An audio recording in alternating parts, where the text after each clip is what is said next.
Hello friend, this is Alpana Singh and welcome to learn with Alpana. तो चलिए friend, देखिए आज हम आप सभी लोगों के लिए होम साइंस एमए 4 सेमेस्टर का जो पार्ट है ह्यूमन डेवलपमेंट यानी कि मानव विकास, इसके पेपर 2 को लेकर के आए हैं, जिसका नाम है care of children with disabilities and illnesses, जिसे हिंदी में बोला जाता है असमर्थ एवं अक्षम बालकों की देखभाल।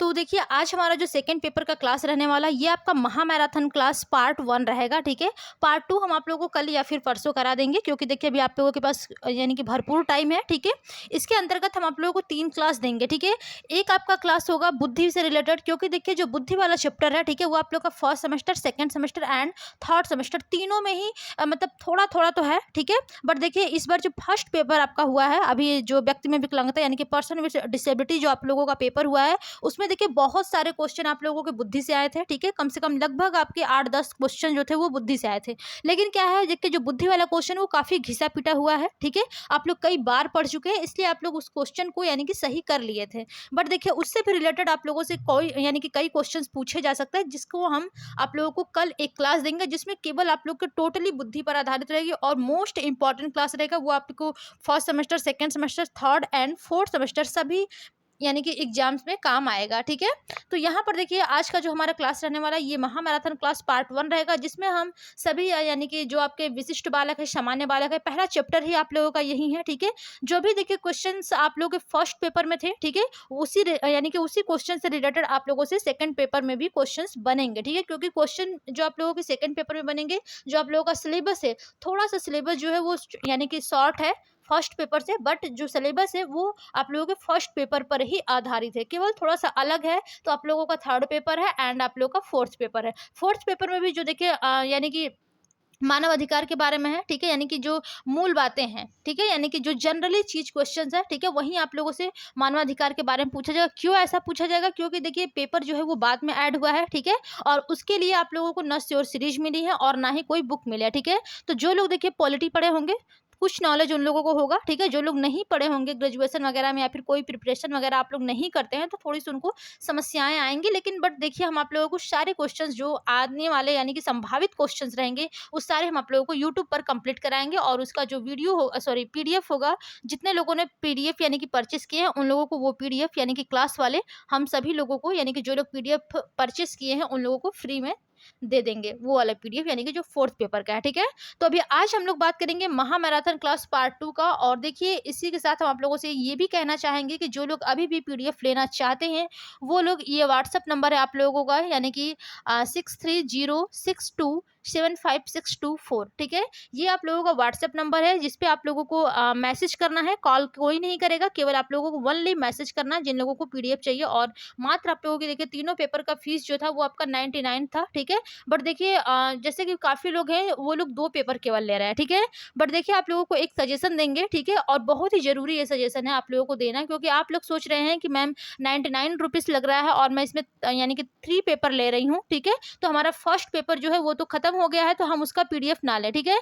तो देखिए जैसे कि आप लोगों का फर्स्ट पेपर आया था, उसमें आप लोगों के फर्स्ट और आप लोगों का सेकेंड और आपका थर्ड, ठीक है, इन तीनों ही पेपर से आप लोगों के क्वेश्चंस बनाए गए थे पहला पेपर से। ठीक है, तो हम अभी भी आप लोगों से कहेंगे कि आप लोग जो भी पीडीएफ ले रहे हैं आप लोग तीनों पेपर की लीजिए, क्योंकि देखिए जो फर्स्ट पेपर में आप लोगों को क्वेश्चन दिया है लगभग 350 से 400 के लगभग उसमें क्वेश्चन है। ठीक है, सेकंड पेपर में क्वेश्चन थोड़े से कम है क्योंकि सिलेबस उसका कम है। ठीक है, लेकिन देखिए जो मोस्ट इंपॉर्टेंट क्वेश्चन आप लोगों के विकलांगता से संबंधित, वो ज्यादातर क्वेश्चन आप लोगों को फर्स्ट पेपर में ही देखने को मिल रहे हैं। ठीक है, तो आप लोग ये नहीं देखिए कि 10-20 रुपए कम है या ज्यादा है। ठीक है, आप लोग तीनों ही पेपर लीजिए, अन्यथा नहीं ले रहे हैं तो कोई बात नहीं है। ठीक है, आप लोग 2 पेपर की भी ले सकते हैं। तो जो लोग अभी भी पीडीएफ परचेस करना चाहते हैं वो लोग इस नंबर पर हमें मैसेज कर सकते हैं। ठीक है, वहां पर आप लोगों को पीडीएफ मिल जाएगा। ठीक है, चलिए इसके बाद हम लोग आगे की क्लास अपने देखेंगे। और सबसे पहले जो लोग अभी तक चैनल को लाइक एवं सब्सक्राइब नहीं किए हैं वे लोग कर लीजिए। चैनल है आपका लर्न विथ अल्पना, और अपने सभी दोस्तों को आप सभी लोग अपने व्हाट्सएप, फेसबुक, इंस्टा और टेलीग्राम के जरिए शेयर करिए, ताकि सभी लोगों को हेल्प मिल सके। जैसा कि आप सभी लोग जानते हैं आप लोगों के हर बार पेपर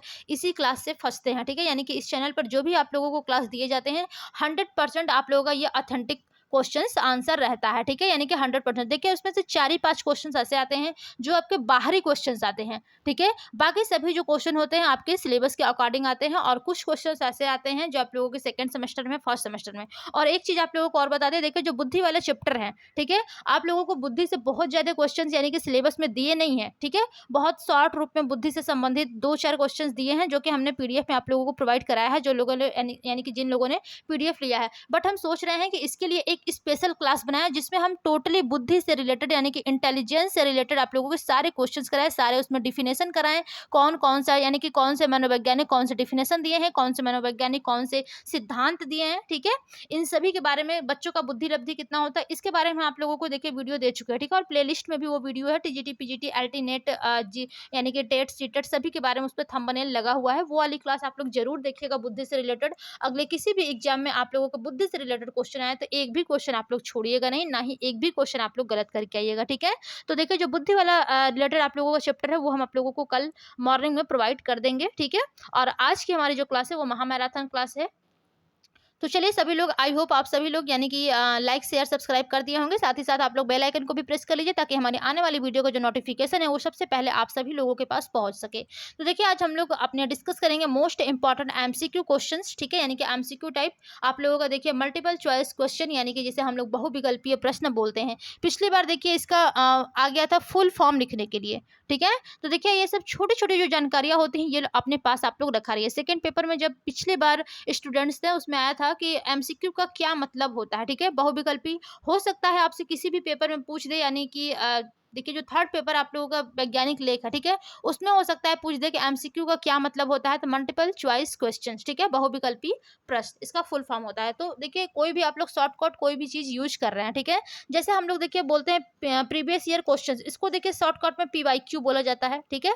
और ऐसे भी आप लोगों के जो पीवाईक्यू हैं, यानी कि आप लोगों का तो कुछ हुआ नहीं था पिछली बार, ठीक है, थ्योरी वाले पेपर थे, ये फर्स्ट टाइम ऐसा है जो फोर्थ सेमेस्टर में ऑब्जेक्टिव टाइप क्वेश्चंस आ रहे हैं, पीवाईक्यू नहीं है कोई भी आप लोगों के पास, ठीक है। कुछ लोगों का कमेंट आया हुआ था कि मैम पिछला पेपर करा दीजिए, उसके यानी कि अनुसार हम लोग तैयारी कर लेंगे। देखिए पिछला पेपर आप लोग का ऑब्जेक्टिव नहीं था बल्कि आप लोगों का थ्योरिटिकल पेपर हुए थे, ठीक है। तो जो अभी हो रहा है केवल वही पेपर आप लोगों का ऑब्जेक्टिव है, और देखिए संभावना बन रही है कि अगली बार से फिर से थ्योरी वाले क्वेश्चन ही पूछे जाएंगे। बट देखिए ऐसा सही भी नहीं, क्योंकि देखिए जो लोग तैयारी करते हैं उन लोग का अभी कल देखिए एक लोग हैं नाम तो याद नहीं आ रहा है, ठीक है, और नाम लेना चलिए ठीक भी नहीं है, जब रिजल्ट आएगा तो फिर मैं उनके बारे में बताऊंगी। देखिए सेकंड सेमेस्टर के एक स्टूडेंट है हमारी, ठीक है, उनका कल के पेपर में 71 नंबर आया था, ठीक है, और ज्यादा से ज्यादा देखिए जो क्वेश्चन थे उनके प्रीवियस ईयर से क्वेश्चन पूछे गए थे, और एक दिन पहले ही हमने एक क्लास लिया था उन लोगों का, उसमें से भी 5-6 क्वेश्चन एकदम डायरेक्टली पूछे गए थे, ठीक है। और जितने भी हमारे ओल्ड क्लास थे उसी से रिलेटेड क्वेश्चंस उन लोगों के पूछे थे, बस 2 ही 4 क्वेश्चन थे जो कि बाहरी थे, ठीक है। तो देखिए जो भी आप लोगों को इस चैनल पे क्लास कराया जाता है सारे के सारे ऑथेंटिक क्लास ही कराए जाते हैं, ठीक है। तो चलिए सबसे पहले हम लोग अपने पहले क्वेश्चन की तरफ चलेंगे और देखते हैं हमारा पहला क्वेश्चन क्या है। तो देखिए सबसे मोस्ट इंपॉर्टेंट क्वेश्चन कि सभी बालक एक दूसरे से समान होते हैं, भिन्न होते हैं, दोनों या फिर कोई नहीं। ये क्वेश्चन आप लोगों के देखिए फर्स्ट पेपर में भी फंस चुका है, और ये पेपर जो सॉरी ये जो क्वेश्चन है ये आप लोगों के सेकंड पेपर से क्वेश्चंस बने थे। तो देखिए काफी क्वेश्चन जो है वो आप लोगों के सेकंड पेपर से उठाए गए थे, इसलिए हो सकता है कि आप लोगों के सेकंड पेपर में जो क्वेश्चंस उठाए जाए वो हो सकता है कि फर्स्ट पेपर से भी क्वेश्चंस उठाए जाएं, ठीक है।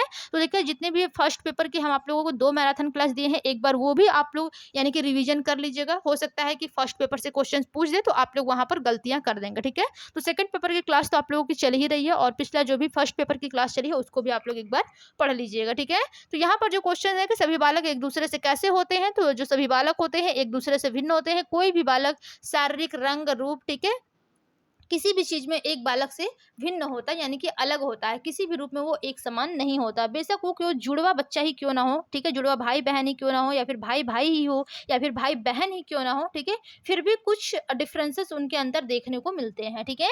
तो यहाँ पर आपका सेकंड ऑप्शन जो होगा वो बिल्कुल करेक्ट होगा। अगला क्वेश्चन है आपका कि विशिष्ट बालक कहलाते हैं, यानी कि जो विशिष्ट बालक होते हैं वो कौन कहलाते हैं। देखिए इससे भी रिलेटेड क्वेश्चन आया था, और एक मैंने ऑप्शन भी आप लोगों का गलत बता दिया था, ठीक है, और मैंने उसका जो ऑप्शन था मैंने कमेंट बॉक्स में फिर कमेंट करके बताया हुआ है, ठीक है।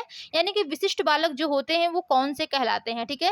यानी कि पहला ऑप्शन है आपका औसत बालकों से कम योग्यता वाले, सेकंड ऑप्शन है औसत बालकों से अधिक योग्यता वाले। हमने आपको पहले भी बताया है, देखिए जो विशिष्ट बालक होते हैं, ठीक है, वो आपके यानी कि जो एकदम लो क्वालिटी के होते हैं, विकलांग बच्चे होते हैं, ठीक है, जिनका आईक्यू लेवल एकदम कम होता है, या फिर जिनका आईक्यू लेवल बहुत ही ज़्यादा होते हैं, जो बच्चे प्रतिभाशाली प्रखर बुद्धि वाले होते हैं, यानी कि 130 140 आईक्यू लेवल क्षमता वाले, ठीक है, ये दोनों ही विशिष्ट में आते हैं। एक आपके अच्छे वाले में विशिष्ट में आएंगे और एक आपके सबसे लो वाले में विशिष्ट में आएंगे। जैसे कि देखिए इसका एक मोस्ट इंपॉर्टेंट एग्जाम्पल आप लोगों को हम बता भी चुके थे क्लास में, ठीक है, कि यानी कि देखिए आप लोग क्लास कर रहे हैं, ठीक है, पढ़ाई कर रहे हैं सभी लोग, बट होता क्या है कि जैसे यानी कि जो फर्स्ट रैंक पे आएगा, ठीक है, उसका नाम सबसे ज्यादा जाना जाएगा, और दूसरा एक होगा जिसका बैक लग जाएगा, ठीक है, यानी कि किसी का बैक लग जाएगा, तो उसका नाम देखिए सब लोग जानेंगे कि हाँ इतने स्टूडेंट यानी कि 10 स्टूडेंट का बैक लगा है, ठीक है, और टॉप 10 में जिन लोगों का नाम आया है, ठीक है, और 10 स्टूडेंट क्या है वो फर्स्ट आए हैं, ठीक है।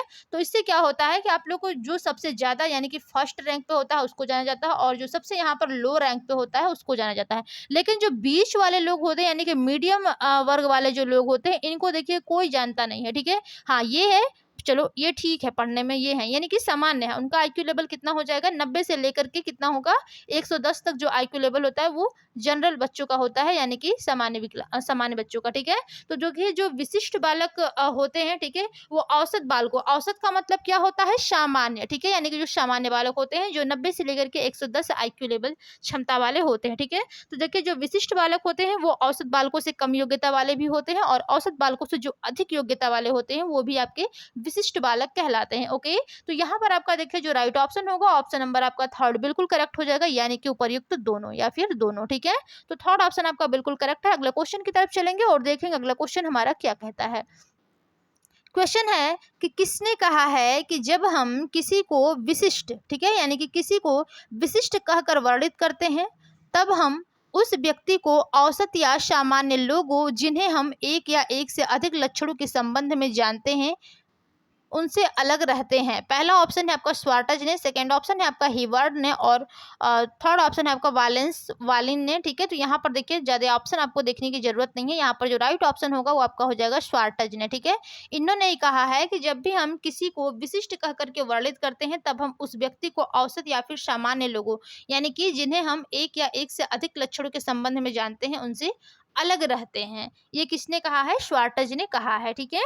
अगला क्वेश्चन है आपका, देखिए यानी कि जो क्वेश्चन है ये देखिए आप लोगों के फर्स्ट पेपर में पूछे गए क्वेश्चन है, और जितने भी प्रकार वाले क्वेश्चन है, ठीक है, कितने भागों में बांटा गया है, कितने प्रकार में है, ठीक है, ये आप लोग एकदम बेसिकली एकदम तैयार करके रखिए, ठीक है। इससे रिलेटेड आप लोगों को क्वेश्चन पूछे हुए हैं पेपर में, तो आप लोग जरूर इस पेपर को यानी कि ध्यान दीजिएगा इस टाइप के क्वेश्चन को सेकंड पेपर में। क्वेश्चन है कि क्रो एवं क्रो ने विशिष्ट बालकों का वर्गीकरण मुख्य रूप से कितने भागों में बांटा, यानी कि जो क्रो एवं क्रो का विशिष्ट बालकों का जो वर्गीकरण किया है उन्होंने, ठीक है, उसको कितने भागों में बांटा है, तो उसको 4 भागों में बांटा है, ठीक है। कल वाले फर्स्ट पेपर वाले क्वेश्चंस में आप लोगों को ये देखने को मिला था, यानी कि फर्स्ट पेपर में ये वाले क्वेश्चंस आए थे। और कौन कौन से प्रकार होते हैं अगले क्वेश्चन में हम लोग देख लेते हैं एक बार फिर से। क्वेश्चन है कि क्रो एवं क्रो ने विशिष्ट बालकों के प्रकार को बताइए, यानी कि जो क्रो एवं क्रो ने विशिष्ट बालकों के प्रकार बताए हैं उसको बताइए। तो देखिए जो सबसे पहला प्रकार होता है क्रो एवं क्रो के अनुसार उन्होंने कहा है कि समस्यात्मक बालक होते हैं, प्रतिभाशाली बालक होते हैं, बिल्कुल सही बात, यानी कि जो समस्यात्मक यानी कि जिनका आईक्यू लेवल बहुत ही कम होता है, विकलांग बालक होते हैं वो वाले बालक आते हैं। प्रतिभाशाली बालक आते हैं, मानसिक दृष्टि से पिछड़ा हुआ बालक आता है, और आपका अपंग या फिर विकलांग बालक आते हैं। तो क्रो एवं क्रो ने आपके 4 प्रकार के यानी कि विशिष्ट बालक है उनके प्रकार बताए हैं, और ये चारों आप सभी लोगों के स्क्रीन पर है, आप लोग चाहें तो इसका स्क्रीनशॉट ले सकते हैं। मोस्ट इंपॉर्टेंट क्वेश्चन है, ठीक है। तो यहाँ पर आपका जो राइट ऑप्शन होगा ऑप्शन नंबर आपका 5th बिल्कुल करेक्ट हो जाएगा। ओके, चलिए अगले क्वेश्चन की तरफ चलेंगे और देखेंगे अगला क्वेश्चन हमारा क्या कहता है। क्वेश्चन है शारीरिक अक्षमता से युक्त बालकों की विशेषताएं हैं, यानी कि जो शारीरिक अक्षमता से युक्त बालकों की विशेषताएं होती है वो कौन कौन सी हैं। सबसे पहला ऑप्शन है आपका सामान्य क्रियाओं को करने में अक्षम होना, ठीक है, तो बिल्कुल सही बात है। देखिए जो शारीरिक अक्षमता से युक्त बालक होता है वो शारीरिक क्रियाओं को करने में अक्षम होता है। सेकंड ऑप्शन है शारीरिक अंग खराब होना, यानी कि जो उनका शारीरिक यानी कि हाथ पैर, ठीक है, ये खराब होते हैं तभी तो वो विकलांग कहे जाते हैं। तो जो शारीरिक अक्षमता से युक्त बालक होते हैं उनका शारीरिक अंग खराब होता है। हीन भावना व कुंठा का शिकार होना, आत्मविश्वास की कमी, तो ये सभी आपके शारीरिक अक्षमता से युक्त बालकों की विशेषता है, ठीक है। तो यहाँ पर चारों पॉइंट आपका बिल्कुल करेक्ट है। जो राइट ऑप्शन होगा ऑप्शन नंबर 5th जो है वही बिल्कुल करेक्ट हो जाएगा। ओके, चलिए अगले क्वेश्चन की तरफ चलेंगे और देखेंगे अगला क्वेश्चन हमारा क्या कहता है। क्वेश्चन है आपका कि शारीरिक रूप से अक्षम बालकों के कितने प्रकार हैं, यानी कि जो शारीरिक रूप से अक्षम बालक होते हैं, ठीक है, उनके कितने प्रकार होते हैं। तो देखिए, जो शारीरिक रूप से अक्षम बालक होते हैं उनके 6 प्रकार होते हैं, और कौन कौन से होते हैं चलिए आगे की क्लास में सॉरी आगे के क्वेश्चन में हम इसको समझते हैं। ठीक है, यहाँ पर आपका सेकेंड ऑप्शन बिल्कुल करेक्ट हो जाएगा। क्वेश्चन है आपका कि शारीरिक रूप से अक्षम बालकों के कौन कौन से प्रकार होते हैं। अभी अभी हमने पढ़ा कि जो शारीरिक रूप से अक्षम बालक होते हैं वो 6 प्रकार के होते हैं, और अगला क्वेश्चन आपसे पूछा गया है कि जो शारीरिक रूप से अक्षम बालक होते हैं वो कौन कौन से होते हैं। ठीक है, सबसे पहले आपका पहला ऑप्शन होता है, यानी कि दिया गया है कि बहरे तथा कम सुनने वाले बालक, यानी कि जो शारीरिक रूप से अक्षम होते हैं सबसे पहले बहरे यानी कि जो कम सुनने वाले बालक होते हैं वो बालक आते हैं। सेकेंड आपका ऑप्शन होता है कि दृष्टि विकलांग या कमजोर नजर वाले बालक, यानी कि शारीरिक रूप से जो अक्षम बालक होते हैं दृष्टि विकलांग, यानी कि जिनको दिखाई नहीं देता है या फिर कम दिखाई देता है। ठीक है, तो ये भी आपके शारीरिक रूप से अक्षम बालकों के अंतर्गत आते हैं। थर्ड पॉइंट है आपका गूंगा तथा वाणी दोषों से युक्त। गूंगा यानी कि जो बिल्कुल भी नहीं बोलता है, और जो वाणी दोष यानी कि जो बोलने में हकलाता है, तुतलाता है, अटक अटक के बोलता है। ठीक है, ये आपके शारीरिक रूप से अक्षम बालकों के प्रकार है। फोर्थ ऑप्शन है आपका विरूपित या फिर अपंग बालक, यानी कि जो लंगड़ा करके चलता है। ठीक है, जिसे विरूपित बालक कहा जाता है। फिफ्थ ऑप्शन होता है नाजुक बालक, जो काफी यानी कि कमजोर होते हैं। ठीक है, नाजुक बालक। अगला पॉइंट है आपका मिर्गी रोग वाले बालक, यानी कि जिनको मिर्छा आता रहता है। ठीक है, यानी कि कुछ कुछ टाइम पर ये मिर्गी वाले रोग जो बालक होते हैं ये भी आपके शारीरिक रूप से अक्षम बालकों के ही प्रकार के अंतर्गत आते हैं। ओके, तो आपके ये 6 प्रकार मोस्ट इंपॉर्टेंट है। अगला यानी कि इसमें जो राइट ऑप्शन होगा, ऑप्शन नंबर आपका लास्ट बिल्कुल करेक्ट हो जाएगा, यानी कि उपरोक्त सभी। इसमें देखिए आप लोगों को क्वेश्चंस में तो केवल 4 ही ऑप्शन आएंगे, बट नॉलेज के लिए हम सारे आपको बता देते हैं। ठीक है, अगला क्वेश्चन है, देखिए ये भी आपसे कल क्वेश्चन पूछा गया था, बहरेपन के कितने प्रकार होते हैं। काफी लोगों ने 3 या फिर 4 लगाया हुआ था। ठीक है, तो देखिए जो बहरेपन के प्रकार होते हैं वो 2 होते हैं। ठीक है, कितने प्रकार होते हैं, 2 प्रकार होते हैं। कौन कौन से, एक तो आपका शैक्षिक दृष्टिकोण से होता है, दूसरा आपका चिकित्सीय विशेषज्ञ एवं श्रवण विशेषज्ञ से होता है। ठीक है, तो यहाँ पर आपका 2 बिल्कुल करेक्ट हो जाएगा। देखिए वही क्वेश्चन आपसे यहाँ पर पूछ दिया है कि बहरेपन के कौन कौन से प्रकार होते हैं, तो शैक्षिक दृष्टिकोण होता है, और आपका एक चिकित्सीय विशेषज्ञ एवं श्रवण विशेषज्ञ से होता है। ठीक है, तो यहाँ पर आपका जो राइट ऑप्शन होगा, ऑप्शन नंबर आपका थर्ड बिल्कुल करेक्ट हो जाएगा, यानी कि दोनों। चलिए अगले क्वेश्चन की तरफ चलेंगे और देखेंगे अगला क्वेश्चन हमारा क्या कहता है।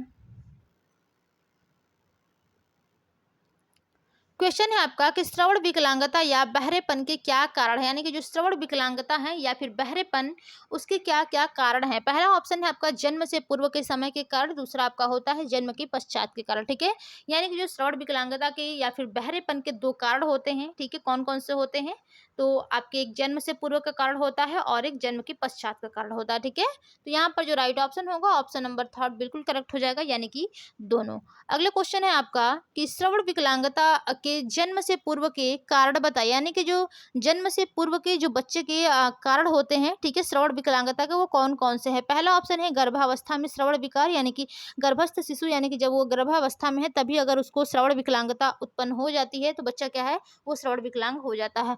असुरक्षित प्रसव, यानी कि जो डिलीवरी होता है वो असुरक्षित तरीके से हो तब भी श्रवण विकलांगता हो जाता है। वंश परंपरागत प्रभाव, यानी कि यदि आपके परिवार में, यानी कि आपके दादा दादी, मम्मी पापा, ठीक है, या फिर नाना नानी वगैरह किसी की भी, यानी कि जो भी वंश परंपरा से संबंधित आप लोग के जो भी फैमिलीज हैं। ठीक है, यदि कोई भी आपके फैमिली में ऐसा है तो हो सकता है कि जो आपका बच्चा है, ठीक है, वो श्रवण विकलांगता से ग्रसित हो। ठीक है, एक आपका आता है जर्मन खसरा। ठीक है, तो ये सभी आपके श्रवण विकलांगता के जन्म के पूर्व के कारण है। ठीक है, तो यहाँ पर जो राइट ऑप्शन होगा, ऑप्शन नंबर आपका लास्ट बिल्कुल करेक्ट हो जाएगा, यानी कि उपर्युक्त सभी। अगला क्वेश्चन है आपका कि श्रवण विकलांगता के जन्म के पश्चात के कारण बताइए, यानी कि जो श्रवण विकलांगता के जन्म के पश्चात के कारण है उसका क्या नाम है। पहला ऑप्शन है आपका बीमारी, सेकंड ऑप्शन है आपका दुर्घटना, थर्ड ऑप्शन है आयु, और फोर्थ ऑप्शन है उपर्युक्त सभी। तो देखिए जो श्रवण विकलांगता के जन्म के पश्चात के कारण होते हैं वो आपके बीमारी, दुर्घटना, आयु। ठीक है, ये तीनों ही आपके मोस्ट इंपॉर्टेंट होते हैं। तो यहाँ पर आपका जो राइट ऑप्शन होगा, ऑप्शन नंबर फोर्थ बिल्कुल करेक्ट हो जाएगा, यानी कि श्रवण विकलांगता के जन्म के पश्चात के कौन कौन से कारण होते हैं। बीमारी, यानी कि देखिए जब बहुत ही लंबे समय से कोई बीमारी रहती है तो बच्चा वहां पर भी श्रवण विकलांगता से ग्रसित हो जाता है, या फिर किसी भी एक्सीडेंट वगैरह, यानी कि दुर्घटना हो जाए तब भी कोई भी ऐसी चोट, यानी कि कान में या फिर कान के आसपास कोई भी क्षति पहुंचती है जिससे कि बच्चा श्रवण विकलांग हो जाता है। या फिर आयु, आयु से क्या तात्पर्य, यानी कि जैसे जैसे आपकी आयु बढ़ती जाती है आप वृद्धावस्था की तरफ अग्रसर करते जाते हैं तो वहाँ पर जो आपकी सुनने की शक्ति होती है वो धीरे-धीरे कम होती जाती है, ठीक है? तो ये सभी आपके जन्म के पश्चात के कारण है, तो यहाँ पर जो राइट ऑप्शन होगा, ऑप्शन नंबर आपका 4 बिल्कुल करेक्ट हो जाएगा, यानी कि उपरोक्त सभी। ओके। अगला क्वेश्चन है आपका कि श्रवण विकलांग बालकों को कौन कौन सी समस्याएं होती हैं, यानी कि जो श्रवण विकलांग जो बालक हैं उनको कौन कौन सी समस्याएं होती हैं। पहला ऑप्शन है आपका शैक्षिक समस्याएं, सेकंड है आपका व्यक्तिगत सामाजिक समस्याएं, थर्ड है दोनों और फोर्थ है इनमें से कोई नहीं। तो देखिए जो श्रवण विकलांग बालकों की समस्याएं होती हैं वो आपका शैक्षिक समस्याएं एंड आपका व्यक्तिगत सामाजिक समस्याएं, ये दोनों ही होती हैं, ठीक है? तो यहाँ पर जो राइट ऑप्शन होगा ऑप्शन नंबर आपका थर्ड बिल्कुल करेक्ट हो जाएगा। ओके, चलिए अगले क्वेश्चन की तरफ चलेंगे और देखेंगे अगला क्वेश्चन हमारा क्या कहता है। क्वेश्चन है आपका कि श्रवण विकलांग बालकों की शैक्षिक समस्याएं कौन कौन सी होती है, यानी कि जो श्रवण विकलांग बालकों की शैक्षिक समस्याएं हैं वो कौन कौन सी होती है। पहला ऑप्शन है आपका भाषा का विकास नहीं हो पाता है, यानी कि देखिए जब आप किसी भी चीज को सुन नहीं पाते हैं तो आप उसको बोल नहीं पाएंगे, ठीक है? तो श्रवण विकलांग से बच्चे की भाषा का विकास भी नहीं हो पाता है और उसकी जो शैक्षिक उपलब्धि रहती है वो काफी निम्न होती है और कक्षा में पढ़ाई गई बातों को याद करना अत्यंत ही क्या होता है, कठिन हो जाता है श्रवण विकलांग बालकों को, ठीक है?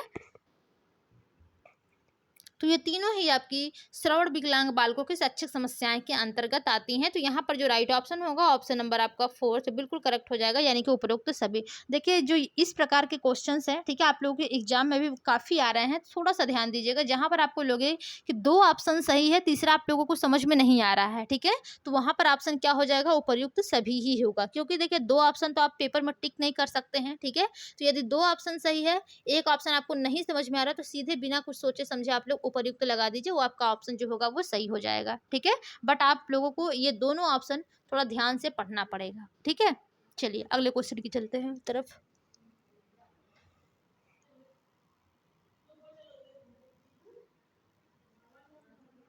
क्वेश्चन है आपका कि श्रवण विकलांग बालकों की व्यक्तिगत एवं सामाजिक समस्याएं कौन कौन सी होती है, यानी कि जो श्रवण विकलांग बालक हैं उनकी व्यक्तिगत एवं सामाजिक समस्याएं कौन कौन सी होती है। पहला ऑप्शन है बालक कुंठाग्रस्त हो जाता है, यानी कि जो भी उसको सामाजिक समस्याएं होती है या फिर व्यक्तिगत समस्याएं, यानी कि जो बच्चा होता है वो कुंठाग्रस्त, बहुत यानी कि किसी से बात नहीं करता है, चुपचाप से बैठा रहता है, अंदर ही अंदर वो अपने आप के बारे में सोचता ही रहता है, मैं असहाय हूँ, ठीक है, या फिर किसी कार्य की योग्य नहीं हूँ, मैं अयोग्य हूँ। तो इस प्रकार से जो बच्चा होता है वो कुंठाग्रस्त हो जाता है।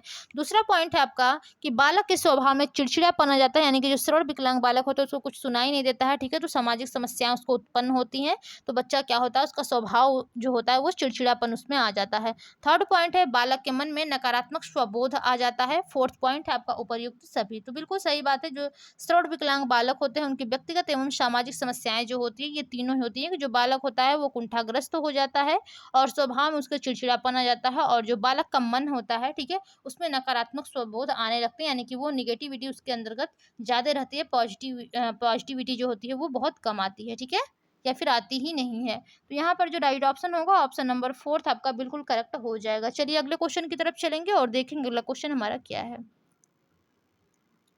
देखिए ये भी क्वेश्चन आप लोगों के फर्स्ट पेपर में पूछा गया था और मेरे द्वारा ये आप लोगों को यानी कि जो टॉपिक वाइज मैंने क्लास कराया है उसमें आप लोगों को ये क्वेश्चंस मिल जाएगा कि जो श्रवण विकलांग बालक हैं उसको किस प्रकार से शिक्षा दिया जाता है। तो चिन्ह भाषा और संकेत भाषा के द्वारा दिया जाता है, ओष्ठ द्वारा, यानी कि बच्चा सुन नहीं पा रहा है तो आप संकेत के माध्यम से ओष्ठ द्वारा पढ़ाएंगे, ठीक है, स्पर्श विधि से क्योंकि बच्चा देख नहीं पा रहा है तो स्पर्श विधि यानी कि जो आपका ब्रेल लिपि होता है उससे, गतिविधि यानी कि उसको कार्य करा के, यानी कि गतिवर्धक कार्य करा के, और प्रवर्धक विधि से आप श्रवण विकलांग बालकों को शिक्षा दे सकते हैं, ठीक है। तो यहाँ पर जो आपका राइट ऑप्शन होगा ऑप्शन नंबर 4 जो होगा वही बिल्कुल करेक्ट हो जाएगा। ओके, चलिए अगले क्वेश्चन की तरफ चलेंगे और देखेंगे अगला क्वेश्चन हमारा क्या कहता है। क्वेश्चन है श्रवण दोष बालकों की पहचान किस प्रकार किया जाता है, यानी कि जो श्रवण दोष बालक है उनकी जो पहचान है वो किस प्रकार से किया जा सकता है। पहला ऑप्शन है आपका विकासात्मक मापनी के द्वारा, सेकंड ऑप्शन है चिकित्सीय परीक्षण, थर्ड ऑप्शन है बालक का एकल अध्ययन, फोर्थ ऑप्शन है आपका मनोनाड़ी परीक्षण, ठीक है। तो देखिए जब भी आपको श्रवण बालकों का पहचान करना हो कि बच्चा श्रवण दोष से यानी कि श्रवण बाधित है या नहीं, तो आप वहाँ पर विकासात्मक मापनी के द्वारा, चिकित्सीय परीक्षण, बालक का एकल अध्ययन और मनोनाड़ी परीक्षण के द्वारा आप श्रवण दोष बालकों की पहचान कर सकते हैं, ठीक है। तो यहाँ पर जो आपका राइट ऑप्शन होगा ऑप्शन नंबर 5 जो है वही बिल्कुल करेक्ट हो जाएगा। ओके, चलिए अगले क्वेश्चन की तरफ चलते हैं। देखिए क्वेश्चन है आपका कि श्रवण किसका प्रमुख ज्ञानेंद्रिय मार्ग है, यानी कि जो श्रवण है, ठीक है, वो किसका प्रमुख ज्ञानेंद्रिय मार्ग है। पहला ऑप्शन है मौखिक संदेश का, सेकंड ऑप्शन है आपका भाषा का, थर्ड ऑप्शन है आपका दोनों का, और फोर्थ ऑप्शन है इसमें से कोई नहीं। ठीक है, तो देखिए जो आपका क्वेश्चन पूछा गया है कि श्रवण किसका ज्ञानेंद्रिय यानी कि मार्ग है। ठीक है, तो देखिए जो श्रवण होता है किसका, वो ज्ञानेंद्रिय मार्ग है। तो यहाँ पर देखिए आपका जो राइट ऑप्शन हो जाएगा ये आपका दोनों का हो जाएगा। ठीक है, यानी कि जो श्रवण है किसका ज्ञानेंद्रिय मार्ग है, वो आपकी मौखिक संदेश का और भाषा का। ठीक है, इन दोनों का ही जो श्रवण है वो प्रमुख रूप से एक ज्ञानेंद्रिय मार्ग के अंतर्गत आता है। ठीक है, तो यहाँ पर आपका जो थर्ड ऑप्शन होगा वही बिल्कुल करेक्ट हो जाएगा। अगला क्वेश्चन है आपका कि किसी बालक के श्रवण अंगों में कोई दोष होता है तो उसे क्या कहते हैं। यदि किसी बालक के श्रवण अंगों में कोई दोष आ जाता है तब उसे आप क्या कहेंगे, तो वहां पर आप श्रवण बाधित कहेंगे। ठीक है, क्योंकि बच्चा सुन नहीं पा रहा है तो वो आप क्या हो जाएगा, श्रवण बाधित हो जाएगा। ठीक है, अगला क्वेश्चन है आपका कि श्रवण बाधित बालकों की कौन कौन सी विशेषताएं होती हैं। तो देखिए जो श्रवण बाधित बालकों की विशेषताएं होती है, सबसे पहला तो भाषा या फिर वाणी का विकास नहीं हो पाता है। ठीक है, बौद्धिक योग्यता का विकास नहीं हो पाता है। ठीक है, और शैक्षिक निष्पत्ति का विकास और सामाजिक तथा व्यावसायिक समायोजन। ओके, जो श्रवण बाधित बालक होते हैं तो ये सभी उनके मोस्ट इंपॉर्टेंट विशेषताएं होती हैं। ठीक है, तो यहाँ पर जो राइट ऑप्शन होगा, ऑप्शन नंबर आपका जो फिफ्थ ऑप्शन है वही बिल्कुल करेक्ट हो जाएगा कि जो श्रवण बाधित बालकों की विशेषताएं होती हैं, भाषा या वाणी का विकास, बौद्धिक योग्यता का विकास, निष्पत्ति का विकास और सामाजिक तथा व्यावसायिक समायोजन, ये सभी आपके श्रवण बाधित बालकों की प्रमुख रूप से यानी कि इंपॉर्टेंट विशेषताएं हैं। ओके, तो यहाँ पर आपका फिफ्थ ऑप्शन जो होगा वही बिल्कुल करेक्ट हो जाएगा, यानी कि उपर्युक्त सभी। अगला क्वेश्चन है आपका कि श्रवण विकलांग बालकों को शिक्षा ग्रहण करने में किन किन कठिनाइयों का सामना करना पड़ता है, यानी कि जो श्रवण विकलांग बालक हैं इनको शिक्षा ग्रहण करने के लिए किन किन कठिनाइयों का सामना करना पड़ता है। पहला ऑप्शन है आपका संप्रेषण तकनीकी का, सेकेंड ऑप्शन है शिक्षण तकनीकी का, थर्ड ऑप्शन है दोनों का, और फोर्थ ऑप्शन है कोई नहीं। तो देखिए जब भी श्रवण विकलांग बच्चा है, ठीक है, उसको शिक्षा ग्रहण करने में किन किन कठिनाइयों का सामना करना पड़ता है, तो देखिए सबसे पहले तो आपका संप्रेषण तकनीकी, क्योंकि जो श्रवण विकलांग बच्चा है, ठीक है, वो दूसरे की भाषा सुन नहीं सकता है तो वो वहाँ पर कम्युनिकेट नहीं कर सकता, यानी कि संप्रेषण नहीं कर सकता है। और जो शिक्षण तकनीकी है, ठीक है, श्रवण विकलांग जो बालक है उसको शिक्षा ग्रहण करने में उसको वहाँ पर भी कठिनाइयों का सामना करना पड़ता है, शिक्षण तकनीकी का भी। ठीक है, तो यहाँ पर जो राइट ऑप्शन होगा, ऑप्शन नंबर आपका थर्ड बिल्कुल करेक्ट हो जाएगा, यानी कि दोनों का। ओके, चलिए अगले क्वेश्चन की तरफ चलेंगे और देखते हैं अगला क्वेश्चन हमारा क्या कहता है। क्वेश्चन है आपका कि श्रवण बाधित बालकों के कौन कौन सी शैक्षिक सुविधाएं देनी चाहिए, यानी कि जो श्रवण बाधित बालक हैं इनको कौन कौन सी शैक्षिक सुविधाएं देनी चाहिए। पहला ऑप्शन है आपका श्रवण सहायक उपकरण का उपयोग, सेकंड ऑप्शन है व्यावसायिक प्रशिक्षण, थर्ड ऑप्शन है आपका श्रवण प्रशिक्षण, और फोर्थ ऑप्शन है उपर्युक्त सभी। देखिए जब भी आप श्रवण बाधित बालकों को यानी कि शिक्षा की सुविधाएं दे रहे हैं तो सबसे पहले श्रवण सहायक उपकरण का उपयोग करना यानी कि सुविधाएं देना चाहिए। ठीक है, बच्चा सुन नहीं सकता है तो आप ऐसा उसके लिए कोई उपकरण यानी कि चुनिए या फिर उपलब्ध कराइए जिससे बच्चा कुछ हल्का फुल्का भी सुन सके। ठीक है, व्यावसायिक यानी कि प्रशिक्षण, यानी कि बच्चा अपने भावी जिंदगी में यानी कि अपने भावी लाइफ में भविष्य में वो कुछ करने के योग्य हो जाए, उसको उस प्रकार से व्यावसायिक प्रशिक्षण प्रदान करना चाहिए। और श्रवण प्रशिक्षण, यानी कि जब भी बच्चा सुन नहीं पाता है, ठीक है, उसको किसी भी बातों को समझने के लिए श्रवण प्रशिक्षण भी देना चाहिए। ठीक है, तो ये तीनों ही आपके मोस्ट इंपॉर्टेंट शैक्षिक सुविधाएं हैं जो कि श्रवण बाधित बालकों को देने यानी कि दिया जाना चाहिए। ठीक है, तो यहाँ पर आपका फोर्थ ऑप्शन जो होगा वो बिल्कुल करेक्ट हो जाएगा। ओके, चलिए अगले क्वेश्चन की तरफ चलेंगे और देखेंगे अगला क्वेश्चन हमारा क्या कहता है। अगला क्वेश्चन है आपका कि श्रवण यंत्र कितने प्रकार के होते हैं। तो देखिए जो श्रवण यंत्र होते हैं वो कितने प्रकार के होते हैं, 3, 4, 5 या फिर 6। तो देखिए जो श्रवण यानी कि यंत्र होते हैं वो कितने प्रकार के होते हैं, तो वो आपके 5 प्रकार के होते हैं। तो यहाँ पर जो आपका थर्ड ऑप्शन है वही बिल्कुल करेक्ट हो जाएगा, यानी कि जो श्रवण यंत्र होता है वो आपके 5 प्रकार के होते हैं। ठीक है, ये सब जितने भी दिए 4, 5, 3 कुछ भी देता है कि क्रो एवं क्रो ने कितने प्रकार को विशिष्ट बालकों को बांटा है कितने प्रकार में। ठीक है, श्रवण यंत्र कितने प्रकार होते हैं, तो ये सब थोड़ा सा आप लोग ज्यादा ध्यान दीजिए क्योंकि देखिए इस टाइप के क्वेश्चन इस बार पूछे जा रहे हैं। ठीक है, और ईयर वाले क्वेश्चन देखिए इसमें भी सेम वही वही चीजें हैं। ठीक है, तो आप लोग इसको भी ध्यान दीजिएगा। अभी इसके जो ईयर वाले क्वेश्चन है वो हम आप लोगों को पार्ट 2 क्लास में बताएंगे अच्छे से। ठीक है, यानी कि जो भी क्वेश्चंस थोड़े से आप लोगों को डाउटनेस है, ठीक है, उसको हम सेकंड पार्ट में बताएंगे। अगले क्वेश्चन की तरफ चलेंगे और देखते हैं अगला क्वेश्चन हमारा क्या कहता है। देखिए यहाँ पर जो आपसे क्वेश्चंस पूछे गए हैं कि श्रवण यंत्र के कौन कौन से प्रकार होते हैं, तो जो श्रवण यंत्र के प्रकार होते हैं ये मैंने पहले भी बता चुका है। पॉकेट मॉडल श्रवण यंत्र यानी कि जो पॉकेट यानी कि आपके जो आगे सामने वाले जेब में रख के यानी कि कान में लगाया जाता है, ठीक है, उसको पॉकेट मॉडल श्रवण यंत्र बोला जाता है। दूसरा आपका होता है कान के पीछे लगाया जाने वाला श्रवण यंत्र, जो आपके कान के पीछे लगाया जाता है। थर्ड होता है कान में पहना जाने वाला श्रवण यंत्र यानी कि जो कान में पहना जाता है, और चश्मे के प्रकार का श्रवण यंत्र होता है, और बोट कंडक्शन श्रवण यंत्र होता है, ठीक है। तो ये आपके 5 प्रकार के श्रवण यंत्र होते हैं, ठीक है। तो यहाँ पर जो राइट ऑप्शन होगा, ऑप्शन नंबर आपका 4th जो है वही बिल्कुल करेक्ट हो जाएगा, यानी कि सॉरी 6 ऑप्शन जो होगा वो करेक्ट हो जाएगा, यानी कि उपरोक्त सभी, ठीक है। तो यहाँ पर जो राइट ऑप्शन होगा ऑप्शन नंबर 6 होगा, उपरोक्त सभी। और देखिए ऐसा क्वेश्चन तो आपको नहीं आएगा, ठीक है, बट आपसे ये क्वेश्चन जरूर आ सकता है कि श्रवण यंत्र के कौन कौन से प्रकार या फिर कितने प्रकार होते हैं। तो आपका 4, 5, 3, 6 कुछ भी लिख सकता है, तो वहाँ पर आप लोग क्या लिखेंगे, 5 लिखेंगे, ठीक है। तो चलिए अगले क्वेश्चन की तरफ चलेंगे। देखिए मोस्ट इंपॉर्टेंट क्वेश्चन, ये क्वेश्चन आप लोगों से पूछा गया था। ध्वनि की तीव्रता मापने की इकाई डेसिबल होती है। इसके बारे में हम ज्यादा डिटेल में बात नहीं करेंगे, क्योंकि इसके बारे में आप लोगों को पढ़ा चुके हैं, ठीक है। और मैराथन क्लास है हमारा, तो हम ज्यादा से ज्यादा क्वेश्चन को अटेंड करेंगे, ठीक है, ताकि आप सभी लोगों की तैयारी जो है वो बेहतरीन और कंप्लीट हो सके। अगले क्वेश्चन की तरफ चलेंगे और देखेंगे अगला क्वेश्चन हमारा क्या कहता है। क्वेश्चन है कि एक सामान्य बातचीत कितने डेसिबल की ध्वनि पर रिकॉर्ड होती है, तो आपका 60 से लेकर के 65, ठीक है। यदि आपके क्वेश्चन में 60 नहीं है ऑप्शन में, तो आप लोग 65 पे लगा सकते हैं, ठीक है, या फिर 65 नहीं है 60 है तो 60 पे ही लगाएंगे, ठीक है। तो एक सामान्य बातचीत की जो डेसिबल की ध्वनि जो होती है रिकॉर्ड होती है वो आपका 60 पे होगा, ठीक है। तो यहाँ पर फर्स्ट ऑप्शन जो होगा वो बिल्कुल करेक्ट हो जाएगा। चलिए अगले क्वेश्चन की तरफ चलेंगे और देखते हैं अगला क्वेश्चन हमारा क्या कहता है। क्वेश्चन है आपका कि श्रवण बाधितों के वर्गीकरण का आधार होता है, यानी कि जो श्रवण बाधितों के वर्गीकरण का आधार होता है वो क्या होता है। बुद्धि लब्धि होता है, शैक्षिक उपलब्धि होता है, डेसिबल अंक होता है, या फिर कोई नहीं होता है। तो देखिए जो श्रवण बाधितों के वर्गीकरण का आधार होता है वो आपका क्या होता है, डेसिबल अंक होता है, ठीक है। तो यहाँ पर आपका जो थर्ड ऑप्शन है वही बिल्कुल करेक्ट हो जाएगा। अगला क्वेश्चन है आपका, देखिए क्वेश्चन है आपका कि श्रवण बाधितों की आरंभिक अवस्था में मुख्य भूमिका होती है, यानी कि जो श्रवण बाधिता होते हैं यानी कि श्रवण बाधित जो बच्चे होते हैं उनकी मुख्य भूमिका होती है। पहला ऑप्शन है आपका सांकेतिक भाषा की, सेकंड ऑप्शन है आपका श्रवण उपकरणों के उपयोग, थर्ड ऑप्शन है संपूर्ण प्रेषण, और फोर्थ ऑप्शन है उपर्युक्त सभी। तो देखिए जो श्रवण बाधितों की आरंभिक अवस्था में मुख्य भूमिका होती है वो आपके श्रवण उपकरणों के उपयोग की होती है, ठीक है। तो यहाँ पर जो राइट ऑप्शन होगा ऑप्शन नंबर आपका सेकंड जो है वही बिल्कुल करेक्ट हो जाएगा। ओके चलिए अगले क्वेश्चन की तरफ चलेंगे और देखते हैं अगला क्वेश्चन हमारा क्या कहता है। क्वेश्चन है कि ज्यादातर बालक कितने आयु के बालकों के साथ खेलना पसंद करते हैं, ठीक है।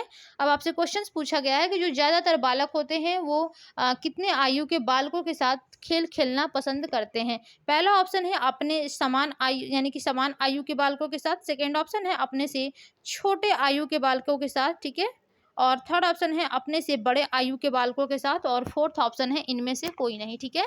तो देखिए जो ज्यादातर बालक होते हैं, ठीक है, वो कितने आयु के साथ यानी कि बच्चों के साथ खेलना पसंद करते हैं। तो ज्यादातर जो बालक होते हैं देखिए अपने से यानी कि अपने जो समान आयु सेम आयु के जो बालक होते हैं उन्हीं के साथ खेलना वो पसंद करते हैं, ठीक है।